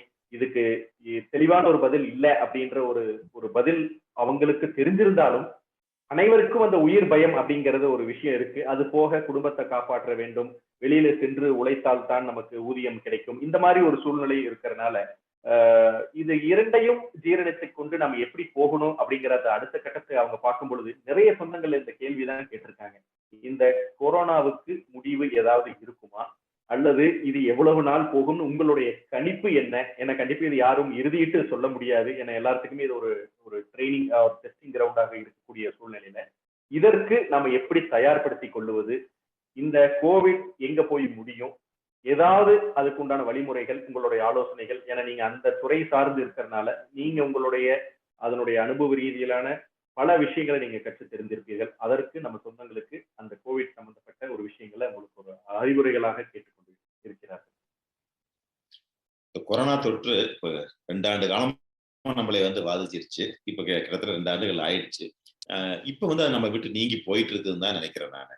WHO சொல்றாங்க நிறைய விஷயங்கள் நல்லதாகவும் இருந்தது. சில விஷயங்கள் மருத்துவராகிய எங்களுக்கே கொஞ்சம் ஏற்புடையதாகவும் இல்லாம தான் இருந்தது. ஆனா அந்த கணிப்புகளும் போக்கும் சில நேரங்கள்ல கரெக்டா தான் இருந்துச்சுன்னு தான் சொல்லணும். இந்த கொரோனாவுடைய தடுப்பூசி நிறைய விவாதிக்கப்பட்டாலும் எங்களுடைய அனுபவத்துல இது உண்மையிலேயே மிக பிரமாதமான ஒரு விஷயம் தான் நாங்க சொல்லுவோம். ஏன்னா கண்கூட பார்த்தவங்க நாங்க கிட்டத்தட்ட ஒரு 1500 மிகவும் பாதிக்கப்பட்ட கொரோனா பேஷண்ட்ஸை நம்ம மருத்துவமனையில இப்ப நம்ம பார்க்க வேண்டிய ஒரு சூழ்நிலை ஏற்பட்டுச்சு. அதுல அந்த நல்லாவே வித்தியாசம் தெரிஞ்சது. அந்த தடுப்பூசி செலுத்தி கொண்டவங்களுக்கும் செலுத்தாதவங்களுக்கும் எப்படி அந்த சிரமங்கள் வந்தது எப்படிங்கிறத நம்ம பார்க்கும்போது உண்மையிலேயே ரொம்ப ஒரு மிகப்பெரிய விஷயமா இருந்தது. நீங்க வரலாறு அப்படின்னு பார்த்தோம்னா இந்த கொரோனா தொற்று இன்னைக்கு வர பிரச்சனை இல்லை. 100 ஆண்டுகளுக்கு ஒரு முறை மனித குலத்துக்கு இந்த மாதிரியான ஒரு பெரும் சவால் வந்துட்டு தான் இருக்கு. அதுல 1918 ஸ்பானிஷ் ஃப்ளூன்னு சொன்னாங்க. அதுக்கு முன்னாடி பிளேக், அதுக்கு முன்னாடி காலராவே இந்த மாதிரி ஒரு பெரிய பிரச்சனைக்கு லட்சக்கணக்கான மக்களை கொண்டுட்டு இருக்குது. அதுக்கு முன்னாடி பார்க்கும்போது ஸ்மால் பாக்ஸ், இந்த மாதிரி பல விஷயங்கள், போலியோ ஒரு காலத்துல மிகப்பெரிய 100 ஆண்டுகளுக்கு ஒரு முறை இது வந்துட்டு தான் இருந்துச்சு. இப்போ இதுக்கு சார்ந்தது, கொரோனாவை சார்ந்தது அப்படின்னு பாத்தீங்கன்னா ஸ்வைன் ஃப்ளூ நம்ம சொல்லலாம். ஸ்வைன் ஃப்ளூவும் இதே மாதிரி ஒரு ஃப்ளூ காய்ச்சல் தான். அதுலயும் லட்சக்கணக்கான பேர் மடிஞ்சாங்க. இந்தியாவுல கிட்டத்தட்ட 1 கோடி பேரே இறந்ததாக சொல்றாங்க அந்த இதுல. ஆனா இப்ப அந்த அளவுக்கு எல்லாம் நம்ம போகல. ஆனா அந்த காலகட்டத்துல வேக்சின்ஸ் எல்லாம் எதுவும் கிடையாது. 1918லயே வேக்சின்ஸே இல்லாம 3 ஆண்டு காலத்துல கம்ப்ளீட்டா அது சரியா போச்சு. இப்ப நம்ம வேக்சின்ஸ் வந்திருக்குது, இவ்வளவு முன்னேற்றங்கள் வந்திருக்குது, 2 ஆண்டு முடிஞ்சு போச்சு. அதனால ஒரு மன நம்பிக்கை, கண்டிப்பா அது முடிஞ்சிரும், முடிவுக்கு வந்துரும் அப்படின்ட்டு. சோ இந்த வரலாற்றுல இருந்து தான் நம்ம அந்த பதில் எடுக்கணும்னு நான் நினைக்கிறேன். கண்டிப்பா அது நடக்கும். ஓகே, நம்பிக்கைதான் வாழ்க்கை. நல்லதே நினைப்போம், நன்மைகளே நடக்கும் அப்படிங்கிற இன்றைய சிறப்பு விருந்தினர்கள் அந்த கூற்று நம்மளுக்கு வச்சிருக்காங்க. ஸோ கண்டிப்பாக அனைவரும் ஒரு பாசிட்டிவ் திங்கிங் வைத்து கொரோனாவை வென்று விடுவோம். எல்லாருமே இதைய நிறைய சொந்தங்கள் ஒரு நகைப்புக்குரிய கேள்வி எல்லாம் கேட்டிருந்தாங்க. கொரோனா பயந்தோம், இப்போ கொரோனாவோட வாழை பழகிட்டோங்கிற மாதிரி எல்லாம் நிறைய நகைப்புக்குரிய கேள்விகள் கேட்டிருந்தாலும் அதை நாங்க அப்படியே சொல்ல முடியாதுன்ற காரணத்தினால நிறைய சொந்தங்களுக்கு இது தெளிவான ஒரு விளக்கங்களை கொடுக்க வேண்டும் என்று இன்றைய சிறப்பு விருந்தினர்கள் கூறியது போல பவர் ஆஃப் பாசிட்டிவிட்டி, நம்பிக்கைதான் வாழ்க்கை, கூடிய சீக்கிரம் இது நம்மை விட்டு அகன்று நம்ம பழைய நிலைமைக்கு திரும்புவோம் அப்படிங்கிற ஒரு எண்ணத்தை விதைத்து இந்த 62வது காணொளி தொகுப்பில் கேபிஎன் மற்றும் Kongu business network, KPN association, KBN குளோபலுடன் இணைந்து நம் இந்த காணொளியை நம் சொந்தங்களுக்கு பல விஷயங்களை பல மருத்துவர்களிடம் கேட்க முடியாத, அவர்கள் நேரம் ஒதுக்க கூட நேரம் இல்லாமல் ஓடிக்கொண்டு இருக்கக்கூடிய இந்த இயந்திர உலகில் அவர்களும் மனித உயிர்களை காக்க அவர்களும் ஓடிக்கொண்டு இருக்கக்கூடிய இந்த கால சூழ்நிலையில் நமக்காக இந்த ஒரு 1.5 மணி நேரம் அவர்கள் ஒதுக்கி, ஞாயிற்றுக்கிழமை அவங்களுக்கு வார நாள் பூரா வேலை செஞ்சு ஒரு ரெஸ்ட் எடுக்கக்கூடிய இன்றைய சூழ்நிலையிலும் 2 மருத்துவர்களும் நம்முடன் நம் சொந்தங்களுக்காக அவர்களுடைய ஒரு தெளிவான ஒரு விளக்கங்கள் அவங்களுக்கு போய் சேரணும் அப்படிங்கிறதுக்காக, கிராமப்புற சூழ்நிலையில் இருக்கிறவங்களுக்கும் ஒரு நல்ல மருத்துவம் கிடைக்கணும் அப்படிங்கிற அவங்களுடைய அந்த ஒரு சீரிய முயற்சியிலும் நம்மளுடைய இணைந்து இந்த 62வது காணொளி தொகுப்புல இருந்திருக்காங்க. நிறைய விஷயங்கள் நம் சொந்தங்களுக்கு கேட்டு கண்டிப்பா தெளிவு பெற்று நம்புறோம். இந்த 62வது காணொளி தொகுப்பிற்கு வந்த அனைத்து சொந்தங்களின் சார்பாக இன்றைய இரு சிறப்பு விருந்தினர்களுக்கும் கேபிஎன் குளோபல் மற்றும் Kongu business network KPN association Tamil Nadu சார்பாக மனமார்ந்த நன்றியை தெரிவித்துக் கொள்கிறோம். நீங்க ஏதாவது நம் சொந்தங்களுக்கு குறிப்பிட விரும்பினீங்கன்னா சொல்லிட்டு நம்ம இன்றைய உரையை முடிக்கலாம். இப்ப இப்படியாக நிறைய இன்னல்கள் எல்லாத்துலயுமே இருக்குது. இந்த மாதிரியான கட்டமைப்புகள் நிறைய வரணும் கிராமப்புறங்கள்ல எல்லாம். ஏன்னா கிராமப்புறங்கள்ல இப்ப இந்த கொரோனாவுக்கு அப்புறம் பாத்தீங்கன்னா நிறைய ஐடில ஒர்க் பண்றவங்க, வெளியூர்கள்ல இருக்கிறவங்க எல்லாம் கிராமப்புறங்கள் நோக்கி வந்திருக்காங்க. இப்ப எங்க ஊர் கோபிலேயே நிறைய பேர் ஐடில ஒர்க் பண்றவங்க திரும்ப கோபிக்கு செட்டில் ஆயிட்டாங்க. ஏன்னா ஒர்க் ஃப்ரம் ஹோம் அந்த ஆப்ஷன்ஸ் இருக்கிறதுனால வந்துட்டாங்க. இப்ப அவங்களுக்கு எல்லாம் மருத்துவ தேவைகள் அதிகமா இருக்கிறதுனால கண்டிப்பா இந்த மாதிரி கட்டமைப்புகள் நிறைய வரணும். இதை கண்டிப்பா லாபகரமாவும் இதை நடத்த முடியும். காரணம் என்ன அப்படின்னு சொன்னா, இது ஒரு குடும்பமா செய்யும் போது நம்ம இதுல சொல்ல பண்ணையத்தை பார்த்தா பண்ணையத்தை லாபகரமா நடத்த முடியுமா அப்படின்னு சொன்னா, நாம வயல்ல இறங்கி வேலை செஞ்சா கண்டிப்பா லாபம் வரும்பாங்க. அந்த மாதிரி நம்ம குடும்பமா எல்லாரும் உள்ள இறங்கி வேலை செய்யும் போது கண்டிப்பா அந்த லாபகரமாகவும் இதை நடத்த முடியும். அதுவும் இல்லாம மண்ணின் மைந்தர்களுக்கு வேலை கொடுக்கறதன் மூலமாவும் நிறைய அவங்களுக்கும் ஒரு சான்ஸ் இருக்கும். சீக்கிரமா அந்த என்ன சொல்றது லீவிங் த ஜாப் அப்படின்னு சொல்றோம் இல்லையா, வெளியூருக்காக நிறுத்தினோம்னா கொஞ்ச நாளைக்கு இருப்பாங்க, அவங்களுக்கு அதை விட பெட்டரான ஜாப் வேற ஊர்ல கிடைக்குது, அவங்க சொந்த ஊர்ல கிடைக்குதுன்னா அங்க போயிருவாங்க. ஸோ நம்ம ஊர் மக்களுக்கு அந்த வேலை வாய்ப்பையும் ஏற்படுத்தி கொடுத்தோம்னா மன நிறைவாகவும் இருக்கும், நம்மளுக்கு நிலைச்சும் இருப்பாங்க. இந்த சூழலை பார்க்கும்போது எங்களுக்கு ஒரு 8 தாலுக்கால இருந்து இப்ப மக்கள் வந்துட்டு இருக்காங்க. 3 மாவட்டங்கள்ல இருந்து வர்றாங்க. பக்கத்துல இருக்கக்கூடிய கர்நாடக எல்லை பகுதியிலிருந்து மக்கள் நம்ம நோக்கி வந்துட்டு இருக்காங்க. ஒரு மிக மன நிறைவான விஷயம் என்னன்னா, ஒரு 2 லட்சம் பேருக்கு பக்கம் நம்ம இந்த சேவைகள் செஞ்சுட்டோம் இது வரைக்கும். இன்னும் நிறைய செய்வோம் அப்படிங்கிற அந்த எண்ணத்தோட, செயற்கரிய யாவுல நட்பின் அதுபோல் வினைக்கரிய யாவுல காப்பு. அதாவது நட்பு ஏற்படுத்துறது மாதிரி ஒரு சிறந்த செயல் எதுவும் இல்லை. ஆனா அந்த நட்புகளுக்குள்ள ஒரு தொழில் ரீதியான வினையை புரிவது மிகச்சிறந்த காப்பானது அப்படிங்கிற மாதிரியான ஒரு முனைப்பை இந்த கேபிஎன் குழுமம் எடுத்து நடத்திட்டு இருக்கிறீங்க. இந்த குழுமம் மீண்டும் மீண்டும் வளரணும், எல்லாரும் செழிப்படையணும்னு எல்லாம் இறைவனை வேண்டிட்டு, இந்த ஒரு அருமையான சந்தர்ப்பத்தை இந்த மேடையை எங்களுக்கு அமைச்சு கொடுத்த கேபிஎன் குழுமம் அனைவருக்கும் நன்றி கூறி, எங்களுக்கு இவ்வளவு நேரம் செவி சாய்த்து இந்த ஞாயிற்றுக்கிழமை மாலை நேரத்தை செலவிட்ட அனைவருக்கும் நன்றி கூறி விடைபெறுகிறோம். வணக்கம். தொழில் மற்றும் வணிகம் செய்யும் கொங்கு வேளாள கவுண்டர் சொந்தங்களை இணைக்கும் பாலமாக கேபிஎன் குளோபல் என்ற டெலிகிராம் குரூப் செயல்பட்டு வருகிறது. 39 நாடுகளைச் சேர்ந்த 3585 கொங்கு வேளாள கவுண்டர் சொந்தங்கள் அதில் ஒரே குடும்பமாக தொழில் விவரங்களையும் தொழில் வாய்ப்புகளையும் அவர்களுக்குள் பரிமாறிக்கொண்டு உள்ளார்கள். இந்த குழு எந்த ஒரு அரசியல் கட்சியையோ அரசியல் தலைவர்களையோ பின்பற்றாத ஒரு குழுவாகும். நமது சமுதாயத்தின் மேல் அக்கறை கொண்டு முற்றிலும் நம் மக்களின் வர்த்தகத்தை உயர்த்த வேண்டும் என்ற உன்னத நோக்கில் செவ்வனே செயல்பட்டு வருகிறது. கேபிஎன் என்ற பெயரில் மலேசியா கோலாலம்பூரில் பழனியப்பன் மாரப்பன் அவர்களால் தொடங்கப்பட்டு தற்போது தமிழ்நாட்டில் Kongu business network KPN association என்ற பெயரில் தமிழ்நாடு அரசில் பதிவு செய்யப்பட்டு தொழில் முனையும் கொங்கு சொந்தங்கள் ஆதரவோடு சிறப்புடன் செயல்பட்டு வருகிறது. கேபிஎன் குளோபல் குழு தவிர வேறு எந்த ஒரு பெயரிலும் வாட்ஸ்அப் குழு, டெலிகிராம் குழு கிடையாது. இது நமது கொங்கு சொந்தங்களின் தொழில் மற்றும் சமுதாய முன்னேற்றத்திற்கு சேவை மனப்பான்மையுடன் உருவாக்கப்பட்ட அரசியல் சார்பற்ற அமைப்பு. இந்த குழுவில் இணைவதற்கு எந்த ஒரு கட்டணமும் கிடையாது. ஒரு சிலர் கேபிஎன் பெயரை பயன்படுத்தி சந்தா வசூலித்து சுய லாபத்துக்காக குழுக்களை அமைத்துக் கொண்டிருக்கின்றனர். அவ்வாறு செயல்படும் குழுவுக்கும் நமக்கும் எந்த தொடர்பும் கிடையாது. 100 விழுக்காடு தொழில் சம்பந்தப்பட்ட பதிவுகள் மட்டுமே, அதுவும் இலவசமாக, எந்த ஒரு சந்தாவும் இல்லாமல் நம் சொந்தங்கள் அனைவரும் முன்னேற வேண்டும் என்ற உயரிய எண்ணத்தில் பதிவுகளை அனுமதிக்கும் ஓர் உலகளாவிய வர்த்தக குழு. நம் தொழில் அபிவிருத்திக்கு ஏற்ற ஓர் உபயோகமுள்ள ஒரே குழு கேபிஎன் குளோபல் டெலிகிராம் குழு.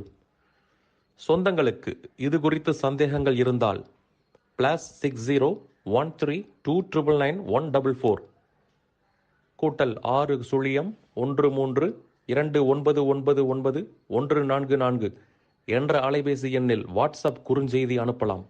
நன்றிகளுடன் மலேசியா பழனியப்பன் மாரப்பன் அவர்கள் சார்பாக செழியன் குமாரசாமி. நீங்கள் நமது கொங்கு சொந்தங்கள் வாழ்வில் முன்னேற வேண்டும் என்று விரும்பினால் இந்த தகவலை உங்கள் சொந்தங்களுடன் பகிர்ந்து மகிழ்ந்திட அன்புடன் வேண்டுகிறேன். கேபிஎன் குளோபல் டெலிகிராம் குழுவில் இணைந்து உங்கள் தொழில் வணிக உறவுகளை விரிவுபடுத்தி வளம் பெற வாழ்த்துகிறேன். வணக்கம்.